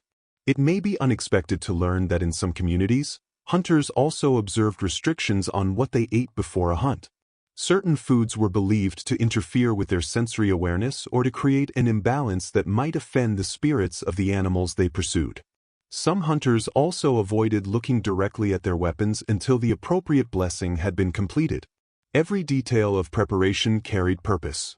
Every action was tied to a broader understanding of what the hunt required of those who undertook it. Ethnographic records document that tribes including the Ojibwe and the Cree offered prayers or songs to the spirit of an animal before or immediately following a kill. If a deer fell, its head was oriented toward the sky so that its spirit could continue its passage. Hunters placed small offerings beside the body, a measure of tobacco, a carved bead, a spoken expression of gratitude. This was not superstition operating under another name. It was a moral arrangement, a form of etiquette governing the relationship between people and the forces that sustained the living world. Researchers continue to examine whether these ceremonial practices developed primarily as a way of maintaining ecological balance or as expressions of sincere spiritual belief. The two possibilities may not be in conflict. To treat an animal with respect was also to support the conditions under which that animal, and others, would continue to exist. To live without that reverence was understood to invite scarcity. The practical and the spiritual were so thoroughly interwoven that separating them may not have been a distinction these communities would have recognized. You can almost sense the weight of that now, imagining the group of hunters gathered in quiet after the work of the day.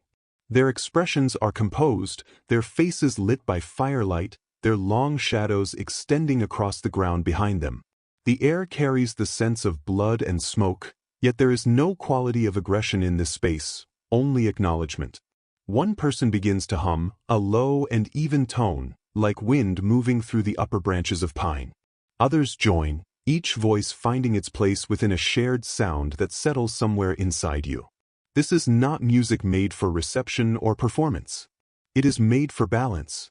Stories shared among plains communities describe a time when animals communicated directly with people, teaching them which animals to pursue, which plants to eat, and how to maintain the integrity of the life cycle. The people made a commitment in return, to take only what was needed and to make use of everything taken. For a time, that balance held. But the stories carry a warning alongside the promise, that if people ever abandon their part of the agreement, the animals will grow silent. The ongoing test, these accounts suggest, is the willingness to keep listening. You watch the embers pulse with a faint, living light. The cold presses in from outside the fire's reach, but warmth continues to arrive in slow, irregular waves. Each sound the fire makes feels like the earth releasing a held breath. The ceremony taking place here is not rooted in grief or in guilt. It is rooted in connection.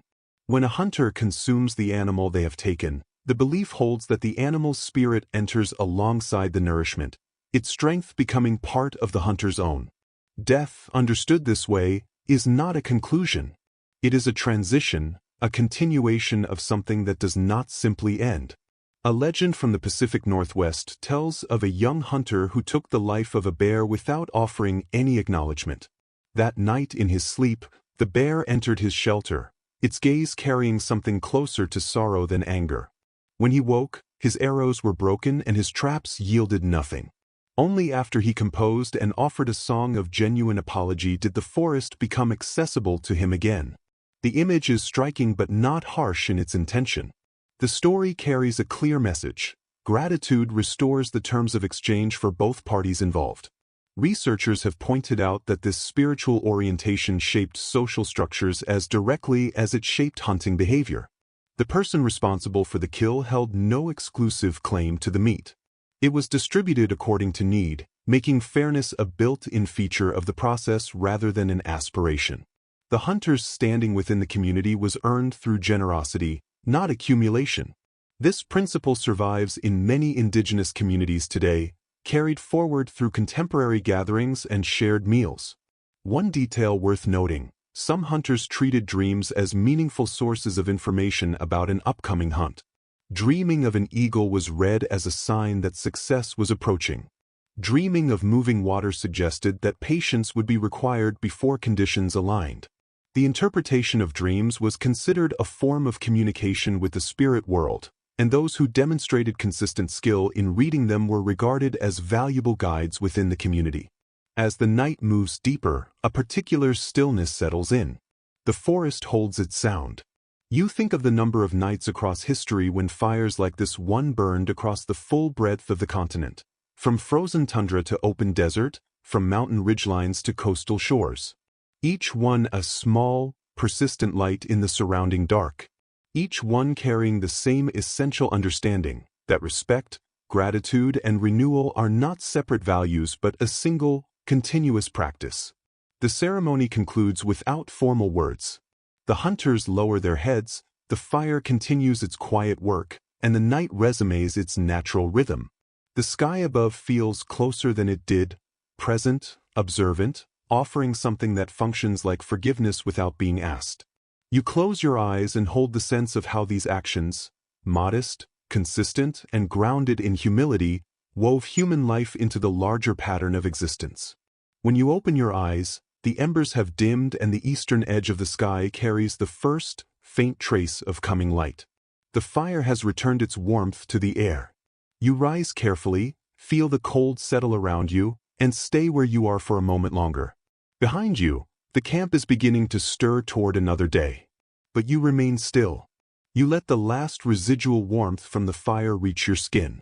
You think of all the lives that have moved through these same motions across this same land, speaking quietly to the unseen, sharing what they had, and finding steadiness in the ongoing cycle. The wilderness is quiet around you, but something of their gratitude remains in the air, low and even, like a pulse that does not stop between beats. The sun rises gradually, spreading gold across the horizon. Dew catches the early light across the grass, and the first warmth of morning settles over the camp. You breathe in slowly, wood smoke and damp earth, and for a moment the world carries the quality of something beginning fresh. Around you, people begin to move. Some carry tools. Others crouch to sharpen blades or check the condition of bundled hides. Here is the professionally rewritten script. The day's rhythm is reasserting itself. Archaeological excavations have established that tools were never simply objects built for a practical purpose. They were extensions of both the body and the mind. A flint blade was as personal as the hand that shaped it, produced through long hours of methodical, focused work. Those who made them understood stone the way a skilled modern tradesperson understands the properties of metal or the behavior of an engine. They listened to the sound each strike produced, adjusting angle and applied pressure until the material responded correctly. The rhythm of the work resembled drumming. A strike, a pause, a breath, then another strike. Notably, the debris left behind from this process, the fine scatter of stone flakes across ancient campsites, yields substantial information about how these communities organized their lives. Those fragments are the physical record of thinking. Each one represents an attempt, an adjustment, a form of problem-solving that predates written language by a significant margin. Archaeological findings confirm that the earliest tool makers across the Americas drew on locally available materials wherever possible: obsidian from volcanic regions, quartz from riverbeds, chert from the open plains. They also moved stone across considerable distances through trade, demonstrating both cooperative networks and a genuine curiosity about materials found elsewhere. A piece of obsidian recovered in Illinois was traced to a source more than 1,000 miles away in the Rocky Mountains, passed from one set of hands to another until it reached someone who recognized its quality. That single piece of volcanic glass carries a history no one can fully reconstruct. Debate among anthropologists over how sophisticated these early technologies actually were has not been resolved. Some researchers argue that the refinement achieved rivaled stonework produced anywhere in Europe or Asia during comparable periods. Others contend the tools were deliberately kept simple, designed for ease of repair in communities that moved frequently. What holds across both interpretations is that these tools were effective. With nothing beyond bone, stone, and sinew, entire ways of life were built and maintained. You crouch beside one of the tool makers and watch as she selects a piece of stone. Her hands are relaxed, her attention complete. She examines the surface carefully, taps it once to read its response, and begins to work. The sound is even and measured. Small chips catch the light as they fall. A blade takes shape gradually, thin, tapered, and precise. What directs her is not physical force but something closer to intuition. She understands the stone's internal structure, the lines where it will give and the places where it will resist. To work it successfully is to understand it from the inside out. It may be worth noting that in many communities, tool making was accompanied by a brief preliminary ritual. A few words were spoken before the work began, an acknowledgement addressed to the earth, asking that the effort be met with cooperation. Some makers observed strict silence throughout the process, believing that it sharpened their attention. Others worked to a soft, sustained melody, finding that rhythm steadied their hands and regulated the pace of each strike. These customs transformed what might otherwise be considered purely mechanical labor into something more deliberate. Each completed tool became not only a functional object but a form of commitment. Researchers have established that bone tools were just as central to daily life as those made from stone. From antler and rib came awls for stitching hides, fishhooks, sewing needles, and personal ornaments. These items existed at the intersection of usefulness and craft. A comb worked from deer bone might carry an engraved pattern of stars along its spine. A spear point might be marked with a line of red clay, indicating something of the maker's identity or intention. In this world, functional objects and artistic expression were not divided into separate categories. They were part of the same act of making. An old story from the Great Lakes region describes a woman who lost her stone knife to a river current and grieved its loss, believing the spirit of the tool had been taken from her. When she returned to that place several days later, the knife lay on the bank, catching the light. She understood this as evidence that the earth returns what it has been lent, provided the original relationship was one of respect. The story, regardless of how it is interpreted, communicates something durable. Every tool existed within an ongoing conversation between the maker and the landscape. Cultural historians have noted that this quality of reverence extended to how broken or worn tools were handled. A damaged point was not discarded. It was reshaped into something still useful, perhaps a scraper or a cutting edge suited to a different task. A dulled blade did not represent failure or waste but an opportunity for transformation. The philosophy embedded in that practice was one of resilience, an understanding that endings and beginnings were not opposites but parts of a single continuous process. You move past a row of tools arranged in the open air, set out to dry after being cleaned. The angled light finds their edges and gives them a faint glow.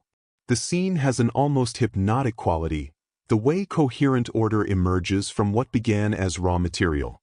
Around the tools, conversation moves quietly between the makers, their words mixing with the sounds of nearby children and the low, intermittent sound of small fires.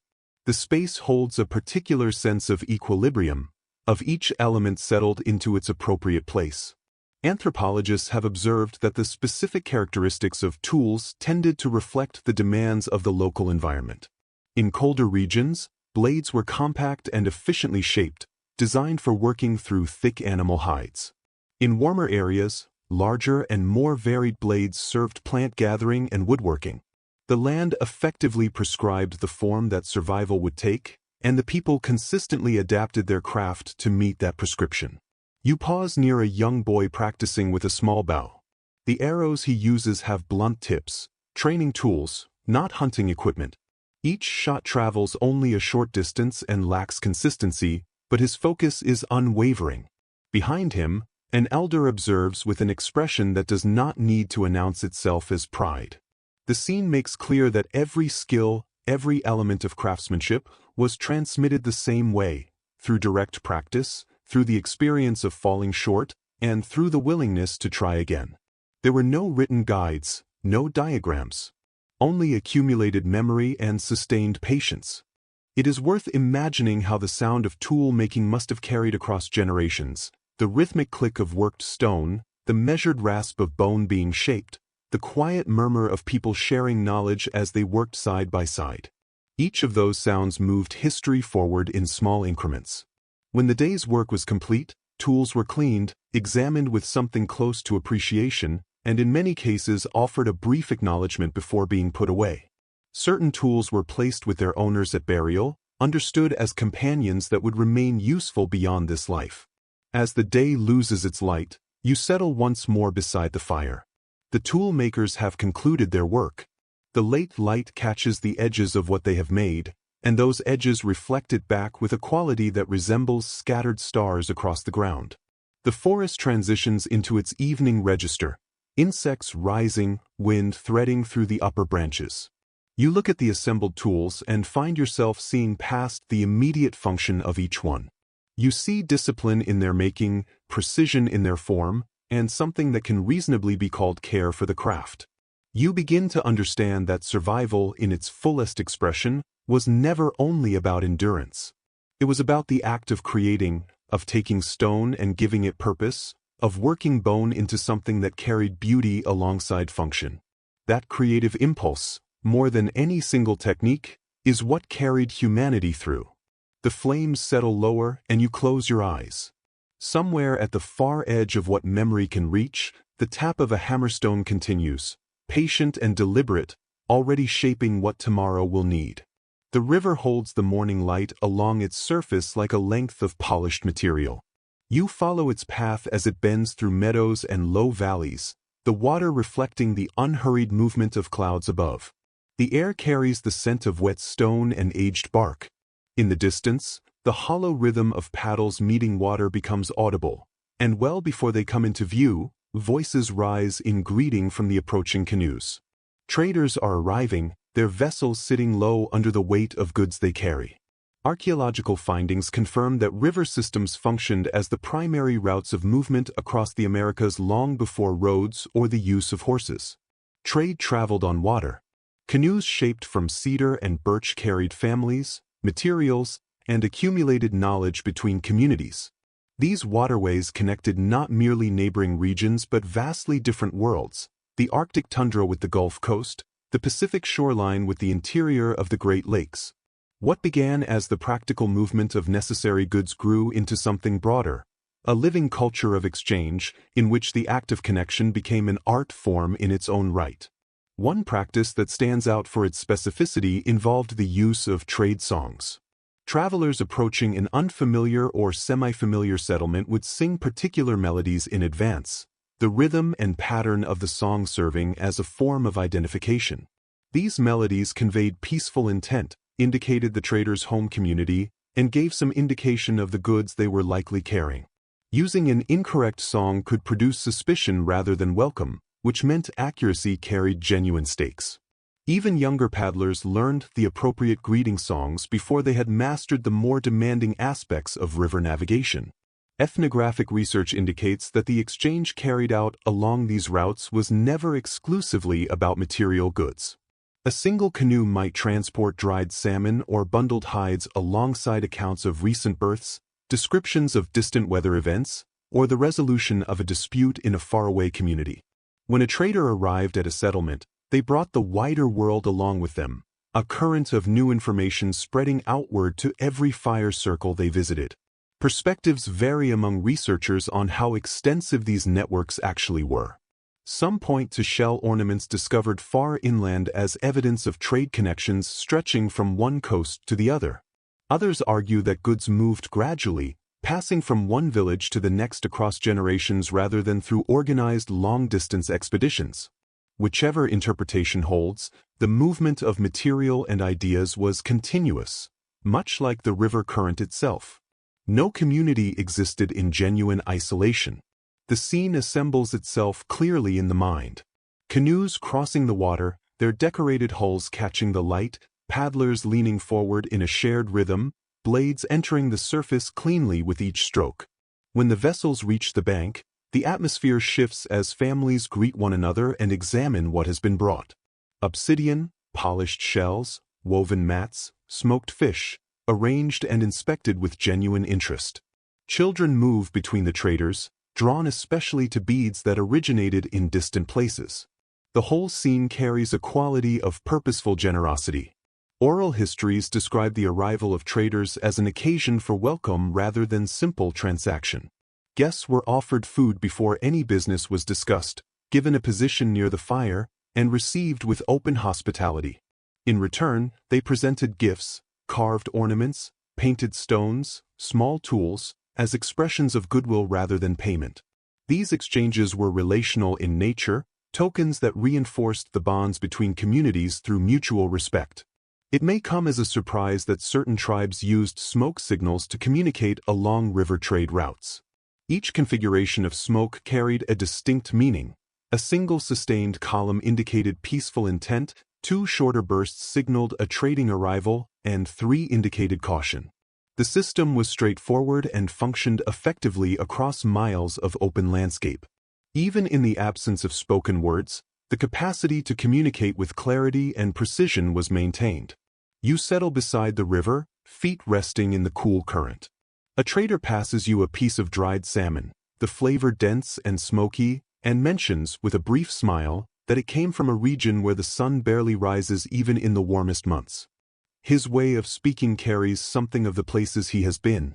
In that exchange, you recognize that the river is more than moving water. It is memory in motion, carrying the accumulated voices of many generations forward along its course. Researchers have located evidence of ancient gathering sites near significant river junctions, places where communities assembled seasonally to exchange not only goods but also family alliances and collective knowledge. These were active, colorful occasions. Feathers from birds of tropical origin might be traded for tools fashioned from Arctic bone. A ceramic pattern developed in the southwest might eventually appear in a settlement thousands of miles away. Ideas, it turns out, traveled more efficiently than people did. An old story from the Pacific coast follows a trader who pursued a river route for so long that he lost track of where his journey had begun. When he eventually returned home, those in his village no longer recognized him, but the objects he carried told his story for him.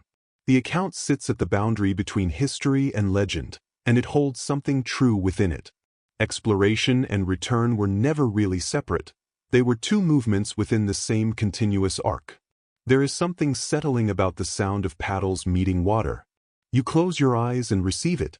The rhythm carries the quality of something that has not changed. The traders move in relationship with the river, never opposing its current, always adjusting to what the water offers. The contrast with modern forms of travel is difficult to ignore. The patience of it, the attention it requires, the willingness to let the landscape set the terms. As the day warms, the traders push off from the bank and ease back into the current. Their canoes carry the scent of cedar and salt as they round a bend and gradually disappear from view, their songs thinning until only the river's own sound remains. It is worth considering that every passage they made left something behind, not in any symbolic sense, but in physical reality. Sediment layers preserve the remnants of campfires, fragments of netting, broken pieces of pottery. The river holds those traces. Every movement through it left a faint but recoverable record. You follow the waterway as the day moves toward evening. The forest opens gradually and the western horizon takes on color. Somewhere ahead, the sound of water continues beneath the wind, low and consistent. For those whose lives were organized around river systems, that sound carried a particular meaning, confirmation that no matter how far the journey extended, a way back always existed. The river narrows as you continue northward, its voice reduced to a quiet threading sound between banks lined with willow and birch. The air has a sharpness to it now, the faint presence of frost beneath the pine. Ahead, a group of travelers moves along a worn path at a steady, unhurried pace. They carry bundled hides, tools distributed across their backs, and an assured sense of where the next season will take them.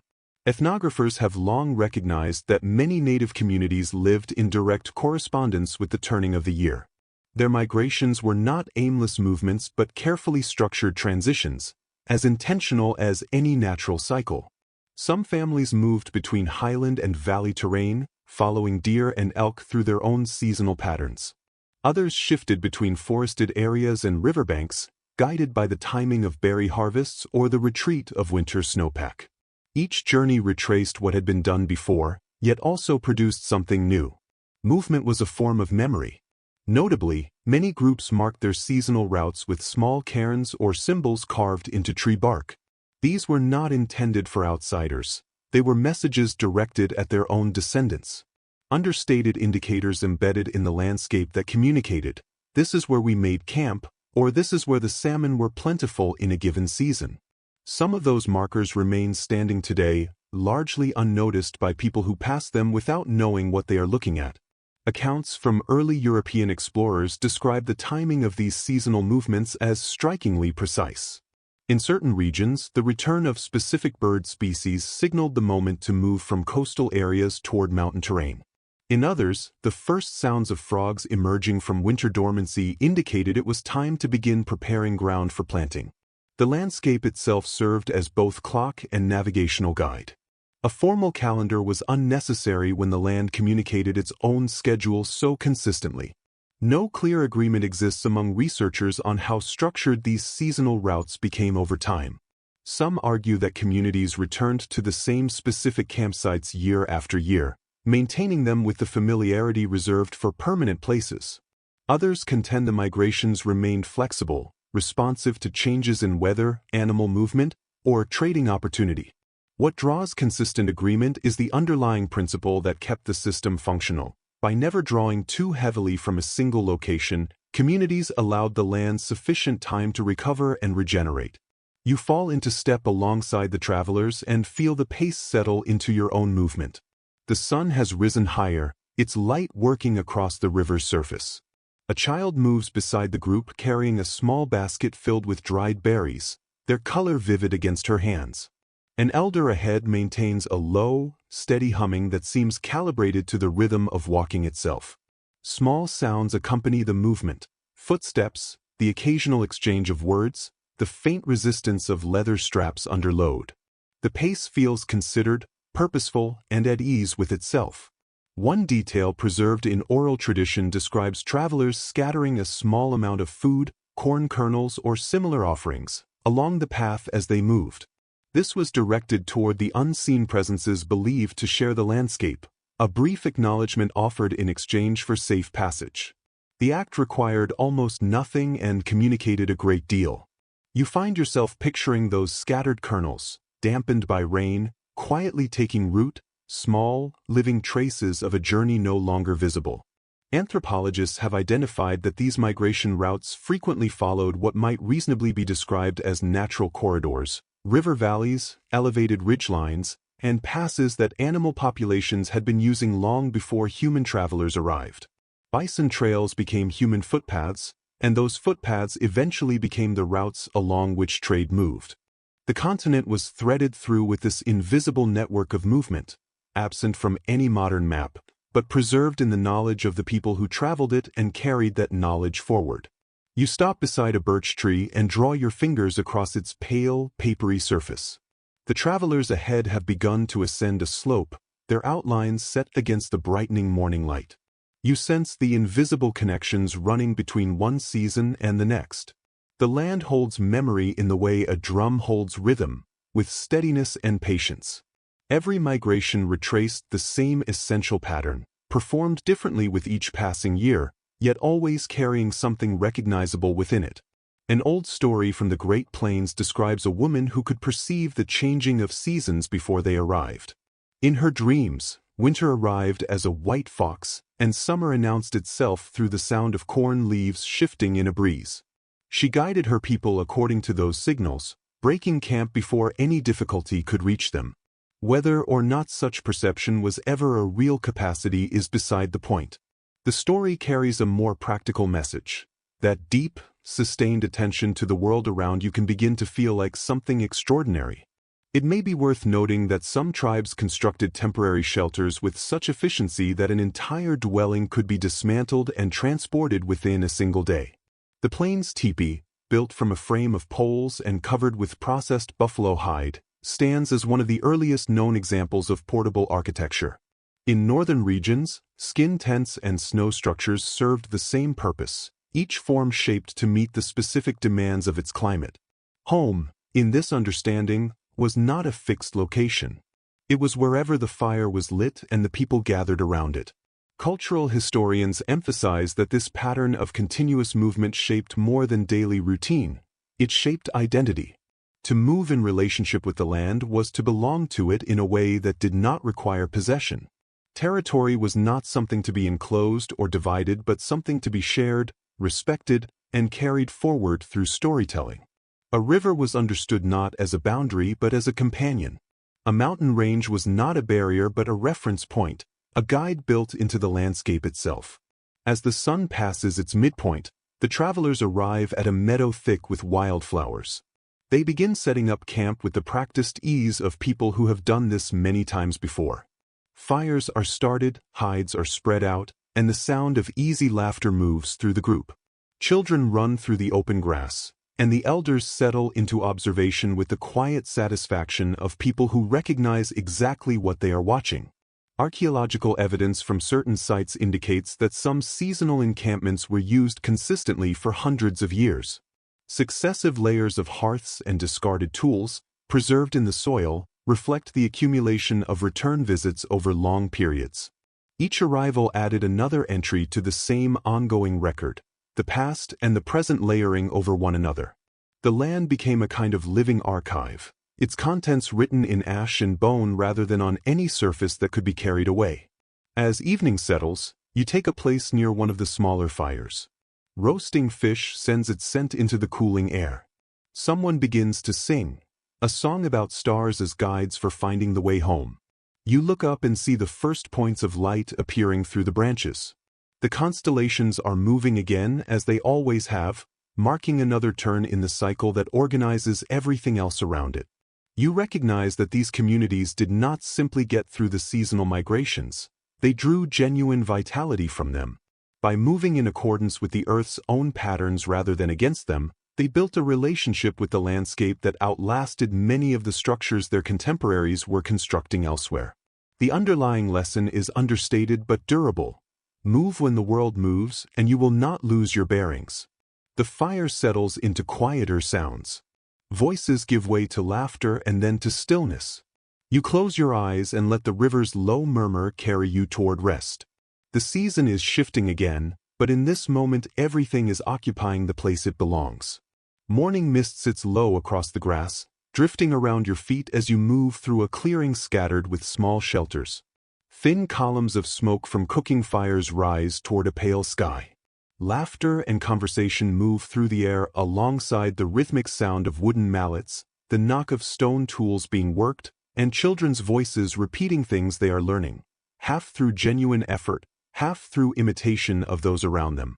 This is a world organized around learning, an open-air setting without fixed boundaries, where each new day carries its own instruction. Accounts passed down through generations make clear that children were not kept at a remove from the demands of daily life. From the time they could walk, they learned through observation and participation. The approach was not lecture-based, nor did it rely on correction as a primary tool. Knowledge was absorbed steadily, the way warmth accumulates in the middle of a day. A young boy might accompany an older relative into the forest, learning to read deer movement from the faintest compression of grass. A girl might sit beside her grandmother and observe the preparation of medicinal herbs, committing to memory which roots provided relief and which ones should never be handled. Archaeological evidence found at ancient campsites, miniature bows, child-proportion baskets, and small clay vessels buried alongside play objects suggests that what might register as play was, in practice, structured preparation. Children worked through the motions of adult skills in reduced form. Imitation preceded competence, and each attempt, successful or not, moved them closer to the knowledge they would eventually need to carry as their own. One detail preserved in tribal oral tradition describes how certain elders chose to correct children indirectly, through story rather than instruction. A child who struggled to plan ahead might be told about a squirrel that stored too little for winter and went hungry. A child prone to distraction might hear of a fox that pursued its own tail instead of actual prey. The lesson was always delivered inside something worth listening to, never as a source of embarrassment. Ethnographic research indicates that education across these communities was shared rather than hierarchical. Every adult held some portion of knowledge that was worth passing along. The hunter contributed an understanding of silence and careful observation. The gatherer taught the value of consistent rhythm and patience. The storyteller transmitted the capacity for empathy and the ability to hold and relay memory. No one was considered too young or too established to contribute to the process. What resulted was a community in which learning had no fixed endpoint, and where the measure of wisdom was understood as a willingness to share what one knew rather than simply the accumulation of years. Researchers remain divided on the degree of formal structure these teaching practices held. Some characterize them as largely informal, responsive to individual curiosity and shaped by lived experience. Others point to the existence of learning rituals, marked by specific songs or transitions. Both positions agree on the essential point. Knowledge in this context was something you practiced until it ceased to feel like practice. It became the natural way of moving through the world.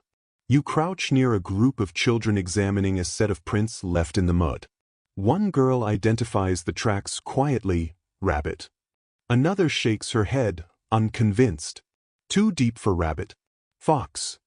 Their teacher watches but does not intervene, allowing the exchange to continue. She understands that a conclusion reached through discussion will hold more firmly than one that is simply handed over. It is worth noting that storytelling served as a central vehicle for learning. When darkness came, families gathered near fires to hear accounts of figures whose choices, wise or reckless, demonstrated something about how to live. Trickster characters such as Raven, Coyote, and Spider were not cast as straightforward antagonists. They functioned as instructors of a particular kind, illustrating what happens when judgment is displaced by pride. Their mischief made the consequences of poor decisions vivid enough to remember. Researchers have also noted that language itself was a significant teaching instrument. Many native languages are structured around verbs and movement rather than static nouns, describing relationship and change rather than fixed states.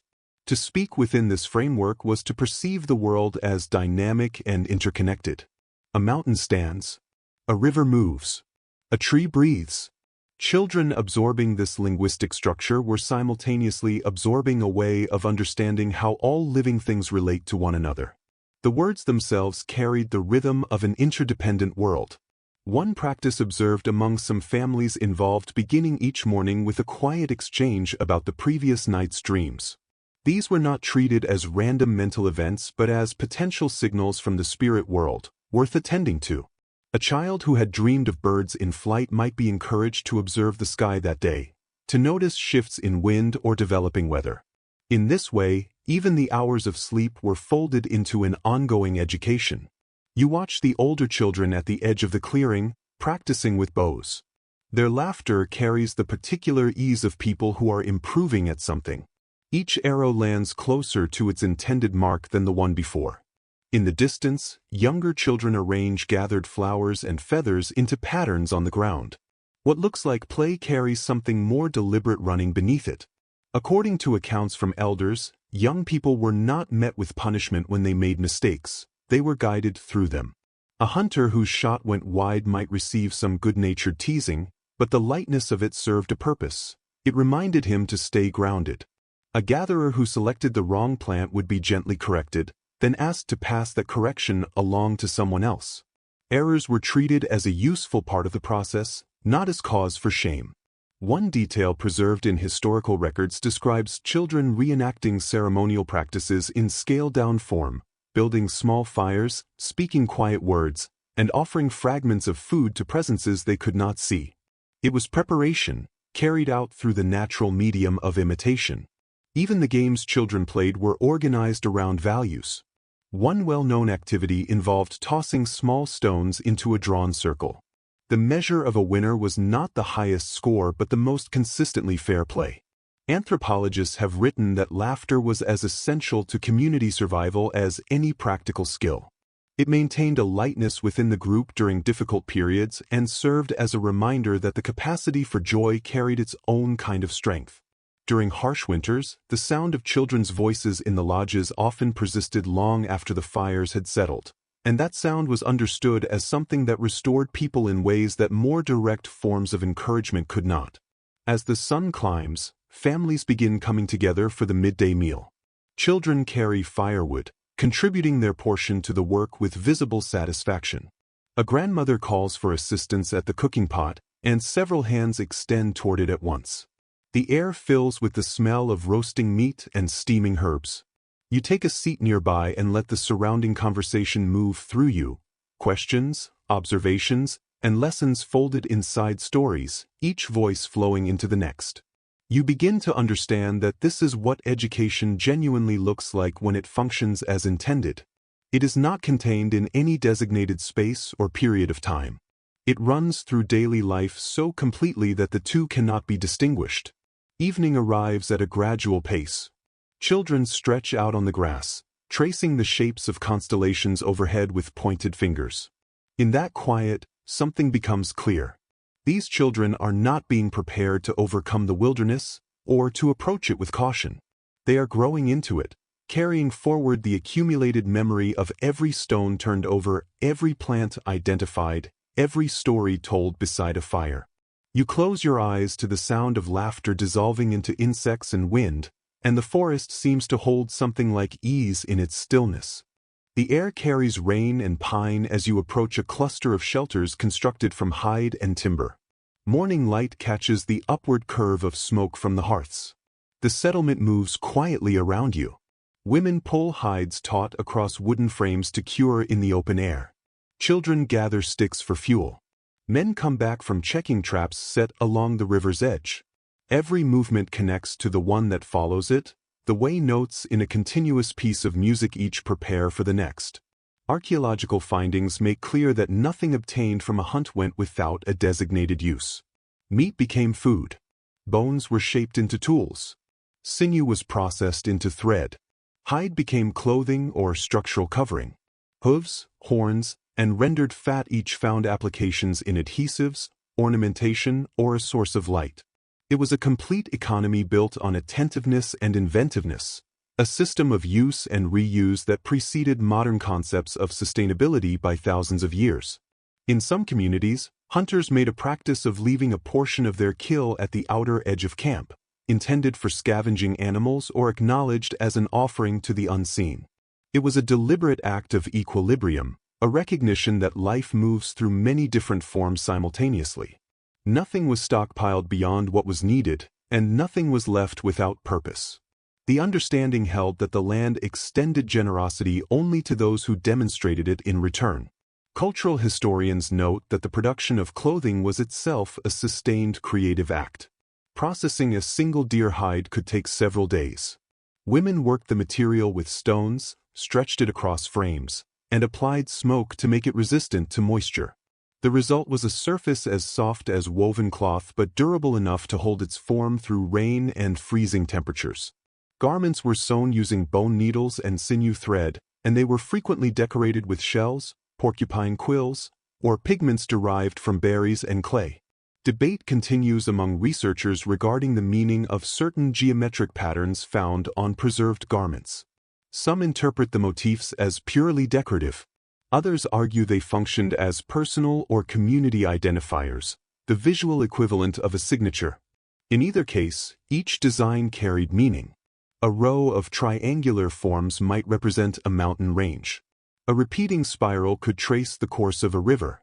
To wear such a garment was to carry one's own landscape directly on the body. You crouch beside a woman working on a broad section of hide. Her hands move with consistent, practiced strokes, drawing a sharpened stone across the surface to remove the last remnants of tissue. The sound is steady and rhythmic. She glances up briefly and gestures toward the drying racks, where completed garments shift in a light breeze. The smell of smoke and cured leather settles around the area, dense, familiar, and reassuring in its consistency. It may be worth noting that among many tribes, the making of clothing was understood as a communal effort. Families shared materials and assisted one another through the more demanding stages of the work. When a finished garment was complete, it belonged to its wearer but also carried the presence of everyone whose hands had contributed to its making. A practical necessity had become, through this process, a form of connection. Ethnographic accounts describe the same underlying philosophy in the construction of shelters. Whether longhouses in the eastern woodlands, teepees on the open plains, or snow structures in the far north, the materials were sourced entirely from the immediate environment. Nothing was brought from outside. Nothing was built to be permanent in a fixed sense. Shelters were designed to adjust, to move with pressure, to breathe within their structure, and to be reconstructed as circumstances required. A home was not a defense against the elements. It was an arrangement made with them. An old story from the plains describes a hunter who declared that his newly built teepee was strong enough to withstand any storm the sky could produce. That night, lightning reached it and the lodge burned. When the fire was done, he rebuilt, smaller, with less announcement. Elders carried the account forward across generations as an illustration of a single consistent principle: the land will find a way to reach those who have let go of humility. Archaeological excavations have uncovered traces of pigment applied to the hide walls of lodge interiors. The images formed there depicted hunts, star configurations, and accounts of significant events, visual records kept for the benefit of children who would hear the stories before sleeping. A single wall could hold the accumulated record of many years of experience. As each section of hide became worn, it was folded and set aside with care rather than discarded, and new material was prepared to continue the record. Anthropologists have proposed that the practice of marking the surfaces of shelters connected artistic expression to a sense of shared identity. The home itself became an active storyteller, its walls carrying family histories and the record of significant moments. To enter such a space was to step inside accumulated memory. The combined scent of old smoke and pigment must have carried something of the presence of those who had lived and spoken there before. You stand now at the center of the settlement, where a substantial fire burns and people have gathered to share a meal. A young man draws a bone knife to a sharper edge. An elder works lengths of sinew into cord. Two women hum together while finishing a robe, their voices blending into the sound of the fire as naturally as breath. The combined effect is of something alive and steady, a heartbeat that does not require explanation.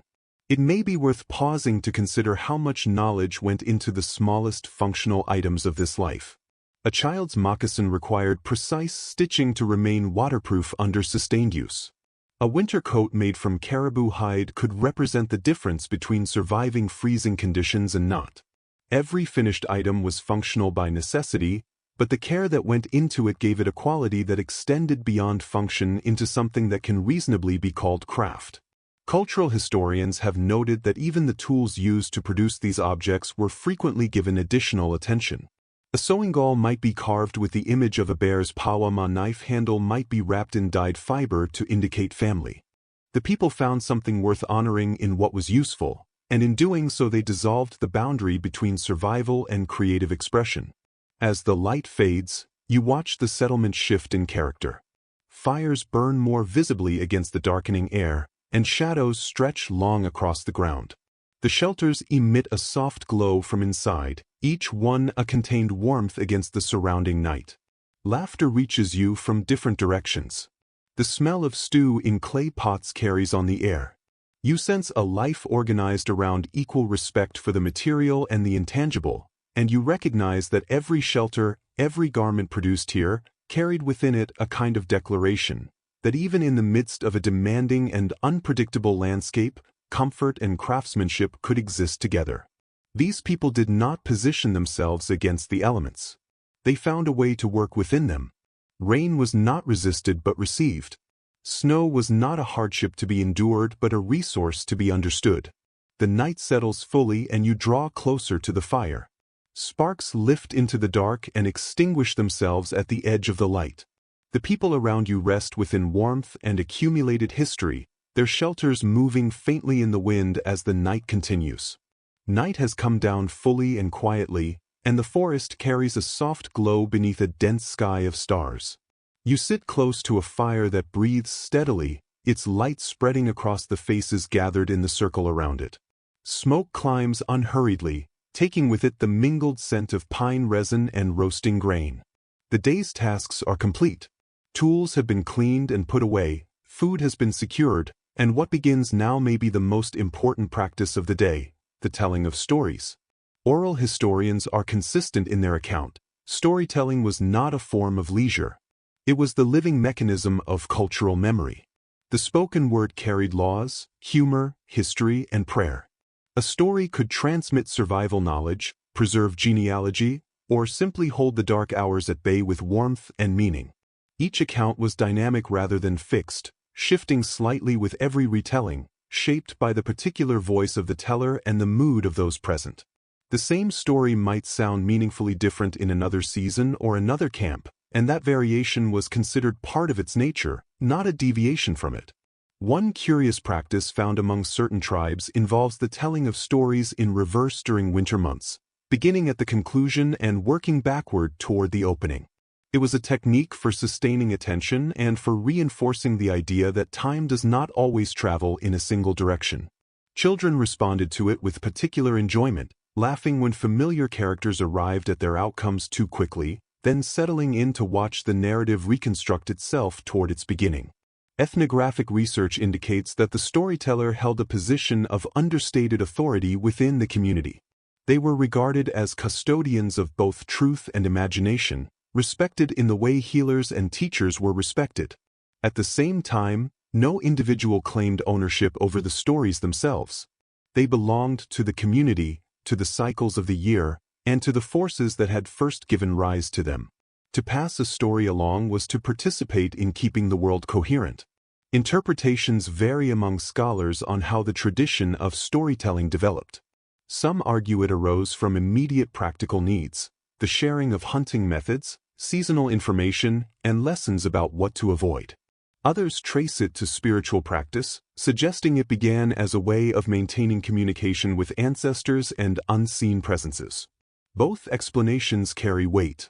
Instruction has a way of becoming art over time, and what begins as sincere belief has a way of becoming something that transcends it. The storyteller beside you begins. Their voice is measured and unhurried, rising and falling with the natural rhythm of the night air. The firelight catches the movement of their expression as they describe a time when animals and people shared a common language. In that era, the wolf taught humans how to pursue prey, and the crow taught them how to read what the sky was communicating. Then pride entered the world and divided the languages of all living things from one another, leaving humans with the task of learning to listen rather than simply to speak. You feel the story extend into the surrounding dark, carried by the sound of burning wood and the distant rustling of leaves. Those listening sit without moving, held in the rhythm of the account. Even the children are still. When the telling ends, no one responds with applause. The group breathes together and shares the particular silence that a story leaves when it has done its work. It may be unexpected to learn that in many traditions, stories could be told only at specific times of year. Winter was the primary storytelling season. The snow quieted the landscape and the extended nights created the conditions for inward attention. To tell a sacred story during summer, when the land was fully active and productive, was considered a form of disrespect toward both the land and the story. The season of the telling was inseparable from the meaning of what was told. A story from the woodlands describes a boy who attempted to acquire stories by listening from outside at times when they were not meant to be shared. The forest spirits caught him and transformed him into a cricket. Since then, his descendants have offered their own form of story only after dark, when the air has cooled enough for memory to settle. The children around the fire always laugh at this part, glancing instinctively toward the chirping in the surrounding grass. Researchers have noted that music was frequently woven into the telling. A storyteller might sustain a low hum between sentences, or use a drum to give physical weight to the beat of a chase sequence or the low roll of approaching thunder. In some cases, two tellers would perform simultaneously, their voices interlacing in a way that made the story something to be felt as much as followed. There is also a notable practice among certain storytellers of refusing to use their own name during a performance. They describe themselves, while telling, as having become someone else, an ancestor, an animal, a spirit whose voice had found its way through a living person. The telling was understood as a form of temporary transformation in which the speaker merged with whoever or whatever the story truly belonged to. The voice, in this understanding, was on loan. You look around the circle. Some faces lean forward, expression alert, while others have closed their eyes to give the story more space. The wind shifts and the fire's scent moves through the air. There is something about this gathering that resists a specific time. The same configuration of fire, faces, and voice could have assembled 1,000 years before this moment, or 1,000 years beyond it, and the essential character of it would remain the same. Anthropologists who have studied oral traditions closely have found that these accounts contain layered ecological information. Beneath the surface of stories about tricksters, giants, and spirits lie embedded details about migration patterns, seasonal change, and the management of shared resources. A tale about a volatile mountain spirit might carry within it practical guidance about landslide-prone terrain. A story about a fisherman whose greed brought consequences might encode established rules around overharvesting. In these traditions, what is now separated into the categories of folklore and science was never treated as distinct. As the night advances, the storyteller pauses and allows the fire and the crickets to fill the space. Every silence in the telling appears deliberate. The pauses carry meaning alongside the words. The older members of the circle nod quietly, placing the current telling alongside their own stored versions of the same account. The younger ones absorb it with undivided attention. The storyteller concludes with a brief phrase, "May the story return when the stars do." The circle breathes in unison. Someone places another piece of wood on the fire and sparks rise and fade above the flames. You lean back and look at the stars through a thin layer of drifting smoke. They appear closer than they should. The fire's warmth remains on your skin, and the teller's voice continues as an echo somewhere in your thoughts, diminishing but present. What becomes clear now is that stories were the central organizing principle of this world. They kept historical memory active, shaped the behavior of those who heard them, and offered something that steadied people during difficult periods. Each word contributed a thread to the larger fabric of shared memory, holding the whole together. The forest continues its low sound, and in the texture of that sound, another story seems to be forming at its own pace, waiting for the right moment to be told. The morning arrives quietly, and something in it is not quite settled. The smoke from the fires rises in thin, irregular lines. The birds are calling, but there is an unusual quality to the sound, a hesitation that was not there before. You feel it in the air as well. A shift that does not have an easy name. The world that had seemed fixed and continuous shows the first suggestion of movement at its outer edges. Across the valley, unfamiliar figures are approaching. Arc intended to carry strength into the work it performed. They carry metal tools that catch the light more sharply than anything seen before, and they speak in a language the surrounding world does not recognize. Historical records describe this as a meeting of two entirely different worlds. For the people who had lived here across countless generations, it must have registered as a fundamental change in the nature of things. New sounds entered the landscape, the groan of wheeled vehicles, the clatter of metal cookware, the unfamiliar report of firearms. The first Europeans moved through land that had been carefully tended for thousands of years, and they consistently described it as untouched wilderness. They could not read what was there to be seen: the irrigation channels, the cultivated hillside terraces, the deliberately managed forest areas. They interpreted the presence of harmony as the absence of human activity. An account written by an early sailor describes how his crew followed the scent of cooking fish to a coastal settlement. The people there received them with food and open hospitality. The sailor noted their generosity with genuine surprise, but did not recognize the system it expressed. Offering a guest food was also a way of establishing terms. A guest who had been well received had accepted an obligation in return. For the people of that village, hospitality was simultaneously a genuine value and a practical arrangement. Researchers have documented that exchange characterized the earliest phase of contact between the newcomers and the established inhabitants. Fish, corn, and animal furs were offered in return for metal blades, cloth, and glass beads. Curiosity initially bridged the gap created by incompatible languages.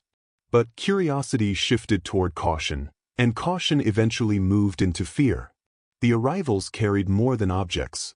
They brought disease, the drive for territorial expansion, and a foundational assumption that land could be held by an individual rather than shared among all. Scholars have continued to debate whether these early encounters could have unfolded along different lines. Some argue that conflict was unavoidable, rooted in fundamentally incompatible understandings of land and ownership.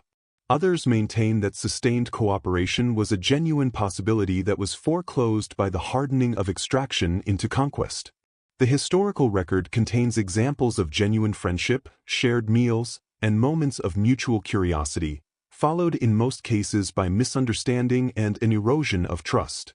It is a pattern that appears repeatedly across human history, and it is heard here most clearly in the accounts of those who watched their world shift away from the balance they had maintained for so long.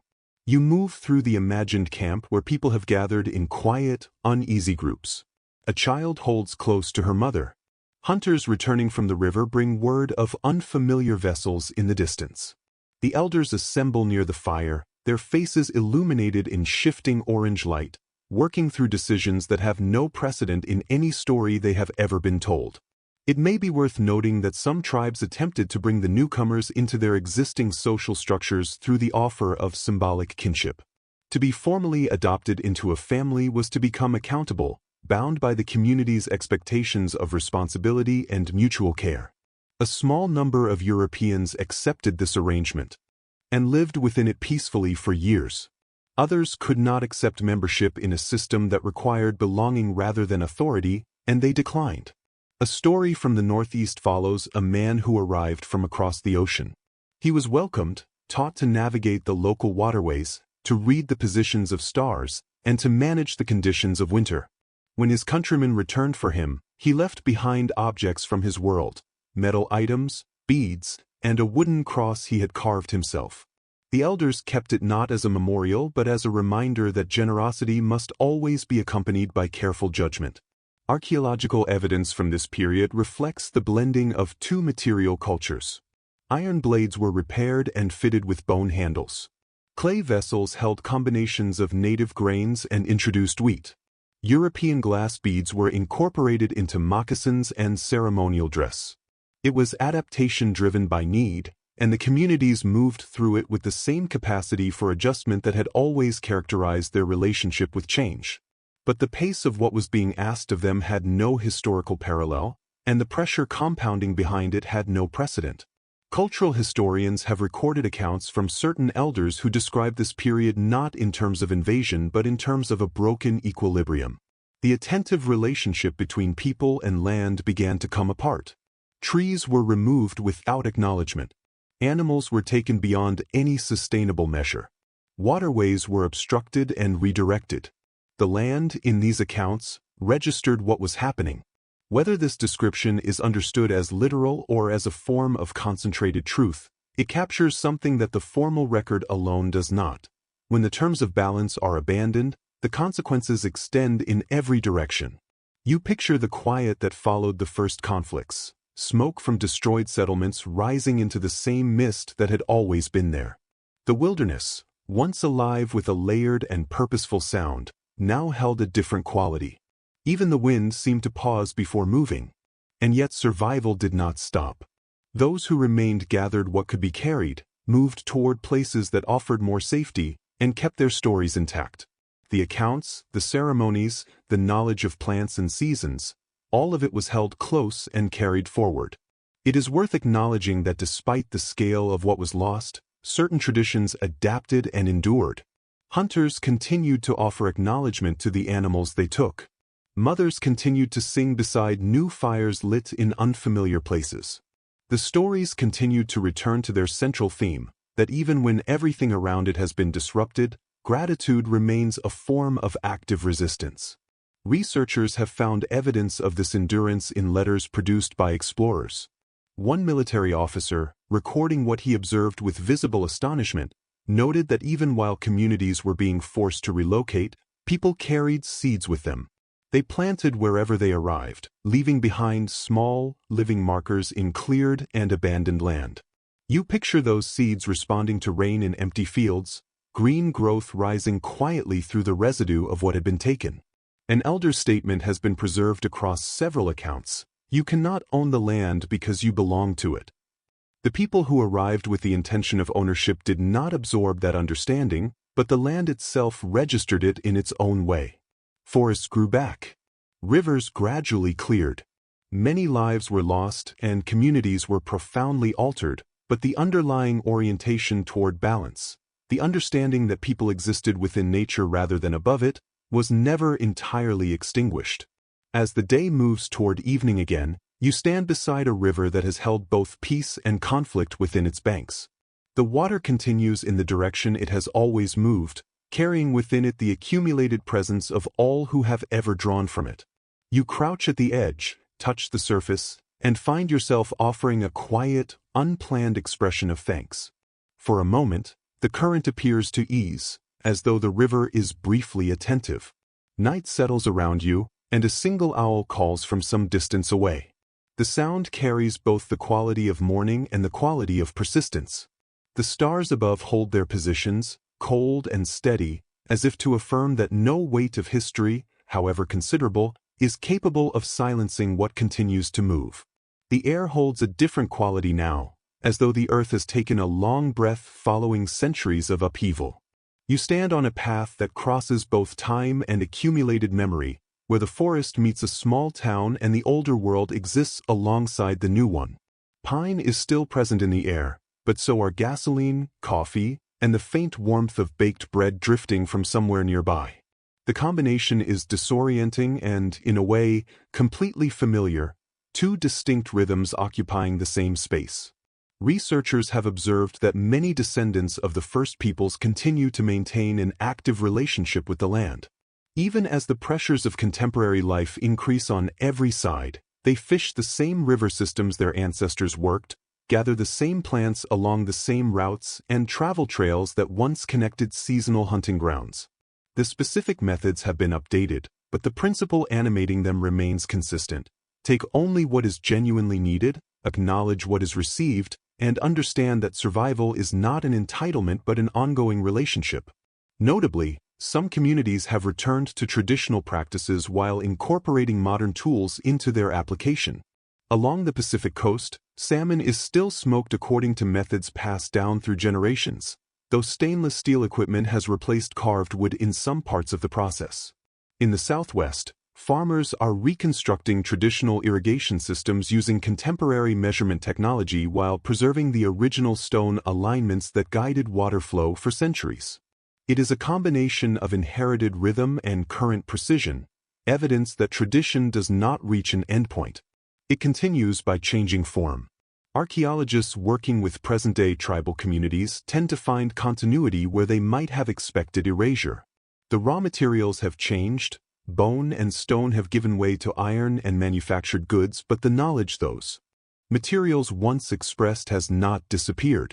Where there were once songs taught only in the presence of fire, the same songs are still sung, sometimes in both English and the original language, and sometimes recorded on devices that would have been incomprehensible to any prior generation. Preservation and adaptation move forward together. Anthropologists remain divided on the right word for what this represents. Some call it resilience. Others describe it as rebirth. But perhaps neither term fully reaches it. Perhaps what has persisted across every disruption is something more fundamental and less dramatic than either word suggests. The quiet, uninterrupted endurance of people who never stopped paying attention to what the wind was telling them.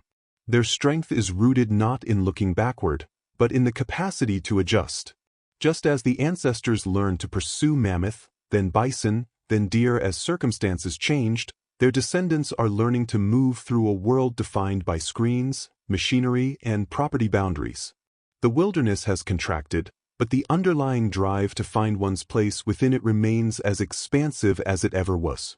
You follow a path along a riverbank where reeds sway and cattails bend in a light current of air. A young woman stands waist-deep in the water, drawing a net through the current. Her phone rests on a nearby stone, its screen giving off a faint glow. She hums as she works, an old melody, unhurried and low. When she brings the net in, fish catch the light in brief flashes of silver. She smiles and speaks a few quiet words before lifting them clear of the water. You do not need to understand the specific words to recognize what they are. She is giving thanks.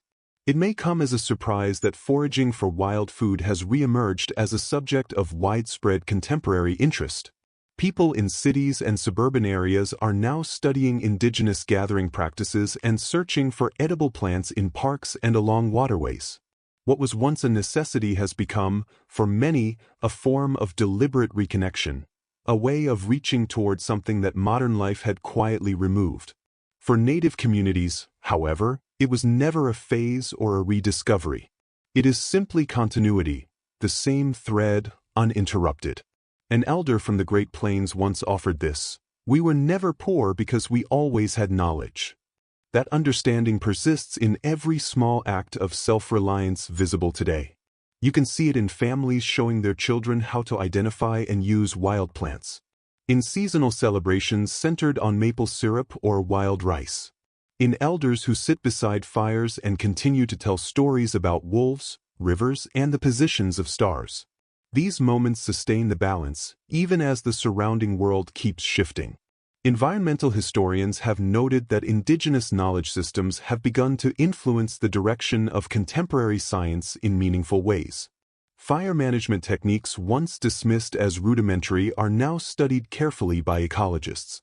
Rotational hunting practices and seasonal gathering cycles have become reference points for those working on sustainable land use. The understanding that developed over thousands of years of living directly within the natural world has re-emerged as relevant guidance for navigating the challenges facing a vulnerable planet. In a very real sense, the past had already been working on the future. It is worth pausing to picture, with some humor, the ancestors observing all of this from a considerable distance, watching their practical methods return under new academic terminology. What modern environmental science now calls ecological management was once simply the common sense of people who understood that the land responds to how it is treated. They would likely find it gently amusing that this had to be rediscovered at all. You walk through a meadow scattered with wildflowers, some introduced deliberately as part of a pollinator restoration effort. The air carries the sound of bees working through the blooms. A sign at the edge of the path explains that the project was guided by local tribal knowledge, with community members advising which plant combinations were ecologically appropriate. The knowledge moves from past to present without resistance, the way water settles into the path that already suits it best. Scholars have pointed out that language is central to this process of renewal. Words carry within them the way a culture understands the world. Many communities are now reintroducing their ancestral languages to younger generations, ensuring that the names of plants, rivers, and animals remain in active use. To name something correctly in the right language is to perceive it fully and to acknowledge its role within the larger system of which it is part. When those words return to regular use, a more complete picture of the world becomes accessible again. An elder in Alaska once said, "When you lose your language, the trees no longer know your voice." That sentence stays with you as you move beneath the branches. It carries weight both as a literal observation about relationship and as a broader truth about recognition. To be known by the world you inhabit, you must first be able to address it in the terms it understands.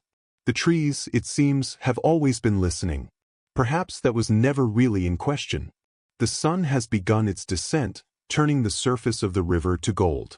Along the banks, people of different ages are fishing, talking, and sharing food. The air holds the layered scent of wood smoke and fresh catch, mixed with the movement of wind through the surrounding grass. The scene carries a quality that time has not fundamentally altered. The specific details have changed, but the essential character, people together, beside water, in the evening light, giving something back to one another, remains intact. You close your eyes and receive the rhythm that has shaped this land from the beginning. Moving water, the low exchange of voices, the first sounds of a fire being coaxed into life nearby. The wilderness has grown smaller, it is true, but it still breathes through every deliberate act of care extended toward it. Survival, you understand now, has never really been about resisting what changes. It has always been about maintaining clarity about who you are within the change. The first stars appear, faint at first, then steady. You breathe and feel the night settle into place around you. The wilderness does not stop where a city begins. It persists in memory, in repeated practice, in the ongoing expression of gratitude. It lives wherever someone pauses to hear what the wind is saying and responds to it with care. The sky above deepens into shades of blue and silver. The day has closed quietly, and the forest around you carries the soft, even quality of night settling in. You stand still, surrounded by the same landscape that has held every story told before this one. The air carries age in it, the smell of rain and soil, of organic matter returning to what will become new growth, of a world that retains what it has witnessed. Above you, stars emerge from the dark, the same stars that looked down on the first hunters, the first fires, the first spoken expressions of gratitude. Historians have noted that across every culture that developed on this land, regardless of how far apart communities were from one another, people looked to the same sky for orientation and meaning. The stars functioned as navigational guides, seasonal markers, and sources of instruction. They indicated when to plant and when to harvest, when to begin a journey and when to stay close to camp. Each grouping of stars carried its own lesson, its own story. The Lakota identified the shape of a bison within the stars, a reminder that what exists below finds its reflection above. The Cherokee told of a dog pursuing a piece of stolen sun, its scattered path becoming the constellation patterns overhead. Each tradition turned the night sky into an extension of home. It may be worth noting that some communities used specific star patterns for practical navigation. The broad arc of light running across the sky, the Milky Way, was described in certain traditions as the path followed by migrating souls or by hunters moving across great distances. Looking at it now, you can almost trace the same shimmering line they once used as a reference. A silent navigational system that required no maintenance and never failed. Cultural historians have suggested that the hours after dark represented the primary learning environment of indigenous life. Around fires like the ones you have sat beside throughout this journey, lessons were delivered, collective decisions were reached, and gratitude was expressed. Night was not treated as something to endure or guard against. It was received as an invitation to pay closer attention. The shadows were not voids, they were spaces filled with memory and with the accumulated presence of those who had come before. Some scholars argue that these nighttime gatherings formed the essential structure of community life. The fire's movement served as a shared focal point, drawing people into physical proximity and reminding them that warmth, food, and breath were things they held in common. Conversation at these gatherings moved between the practical and the philosophical without distinguishing between them. Children fell asleep to the sound of ongoing story, and the voices of the elders carried across the whole of that small, lit world. An old teaching from the plains describes the stars as the campfires of ancestors, burning at a distance sufficient to light the way for those still traveling, but not so close as to overwhelm. That image stays with you as you look upward. The night feels more expansive for knowing that it contains that kind of company. It is worth imagining, with some warmth, those ancestors observing the current world, patient and without judgment, though perhaps quietly noting how much energy is directed toward motion rather than stillness. They would understand it. They knew that even the most capable hunter needs to stop and be still, that even the most committed traveler must take time to hear what the silence is offering. Researchers who study oral history have found that gratitude consistently appeared as the final gesture of each day. People offered acknowledgement to the animals that had contributed to their survival, to the rivers for their constancy, to the fire for its light and warmth. They thanked the stars simply for holding their positions. Gratitude in this context was not purely ceremonial. It was understood as something that supported mental and emotional health, a daily reminder that each person was a small but participating part of something immeasurably larger than any individual life. Here is the professionally rewritten script, something that did not belong to them, and yet extended its care toward them in return. You settle into the grass and draw a slow breath. The night is cool but carries no harshness. Insects produce their soft, layered sound, and somewhere across the valley, a coyote calls, its voice rising and descending in a long, unhurried arc toward the moon. You close your eyes and sense the pulse of the earth beneath you, faint but consistent, present. According to certain contemporary elders, the wilderness never truly disappeared. It simply remains, patient, waiting for people to remember how to receive what it has always been offering. Every movement of wind, every shifting leaf, every disturbance across the surface of still water is a form of communication from what came before. The people who once hunted, gathered, and offered their gratitude across this land have not vanished. They have become part of the soil, the root systems, and the stars overhead. When you move through this place quietly and with attention, you move alongside them. The fire in front of you has begun to settle. The remaining embers hold their light softly, small points of warmth reflected against the ground. You recognize that this story, like each one that preceded it, does not arrive at a true conclusion. It folds itself into the night and joins the ongoing conversation of all the others. And here, sitting beneath this particular arrangement of stars, you begin to understand what it has always meant to survive. It is not primarily a matter of physical strength or individual ingenuity. It is a matter of balance, of living in genuine relationship with the land rather than simply occupying it, of holding the understanding that everything taken will, in some form, eventually be returned. The wilderness has always taught that truth. It continues to teach it, for those with the patience to remain still long enough to receive it. The last of the fire releases itself into smoke, and the stars above grow more distinct as the light fades. The world settles into a particular quality of peace. You lie back on the cool grass and watch the constellations move through their slow, deliberate rotation, the same movement they made for every person who lay beneath this sky before you. The night comes around you like something familiar. The stories you have carried through this journey settle inside you quietly, the way coals hold warmth long after a fire has passed its peak. You think of the first hunters positioned in stillness at the edge of the forest. The women moving through meadows with their baskets, reading each plant with practiced hands. The children following the banks of rivers, their laughter carrying across the water. The elders seated at the edge of the firelight, watching the stars and speaking in measured voices about what they had seen across a lifetime. You think of their footsteps, faint in the historical record, but continuous, moving forward across time, and in some quiet way, still shaping the direction of yours. The wilderness has grown quieter than it was at the start of this night, but it has not gone silent. Its voice is still present. You can find it in the movement of air. You can sense it in the rhythm of your own pulse. You are part of it, and it holds a part of you. That exchange does not require acknowledgement to remain true.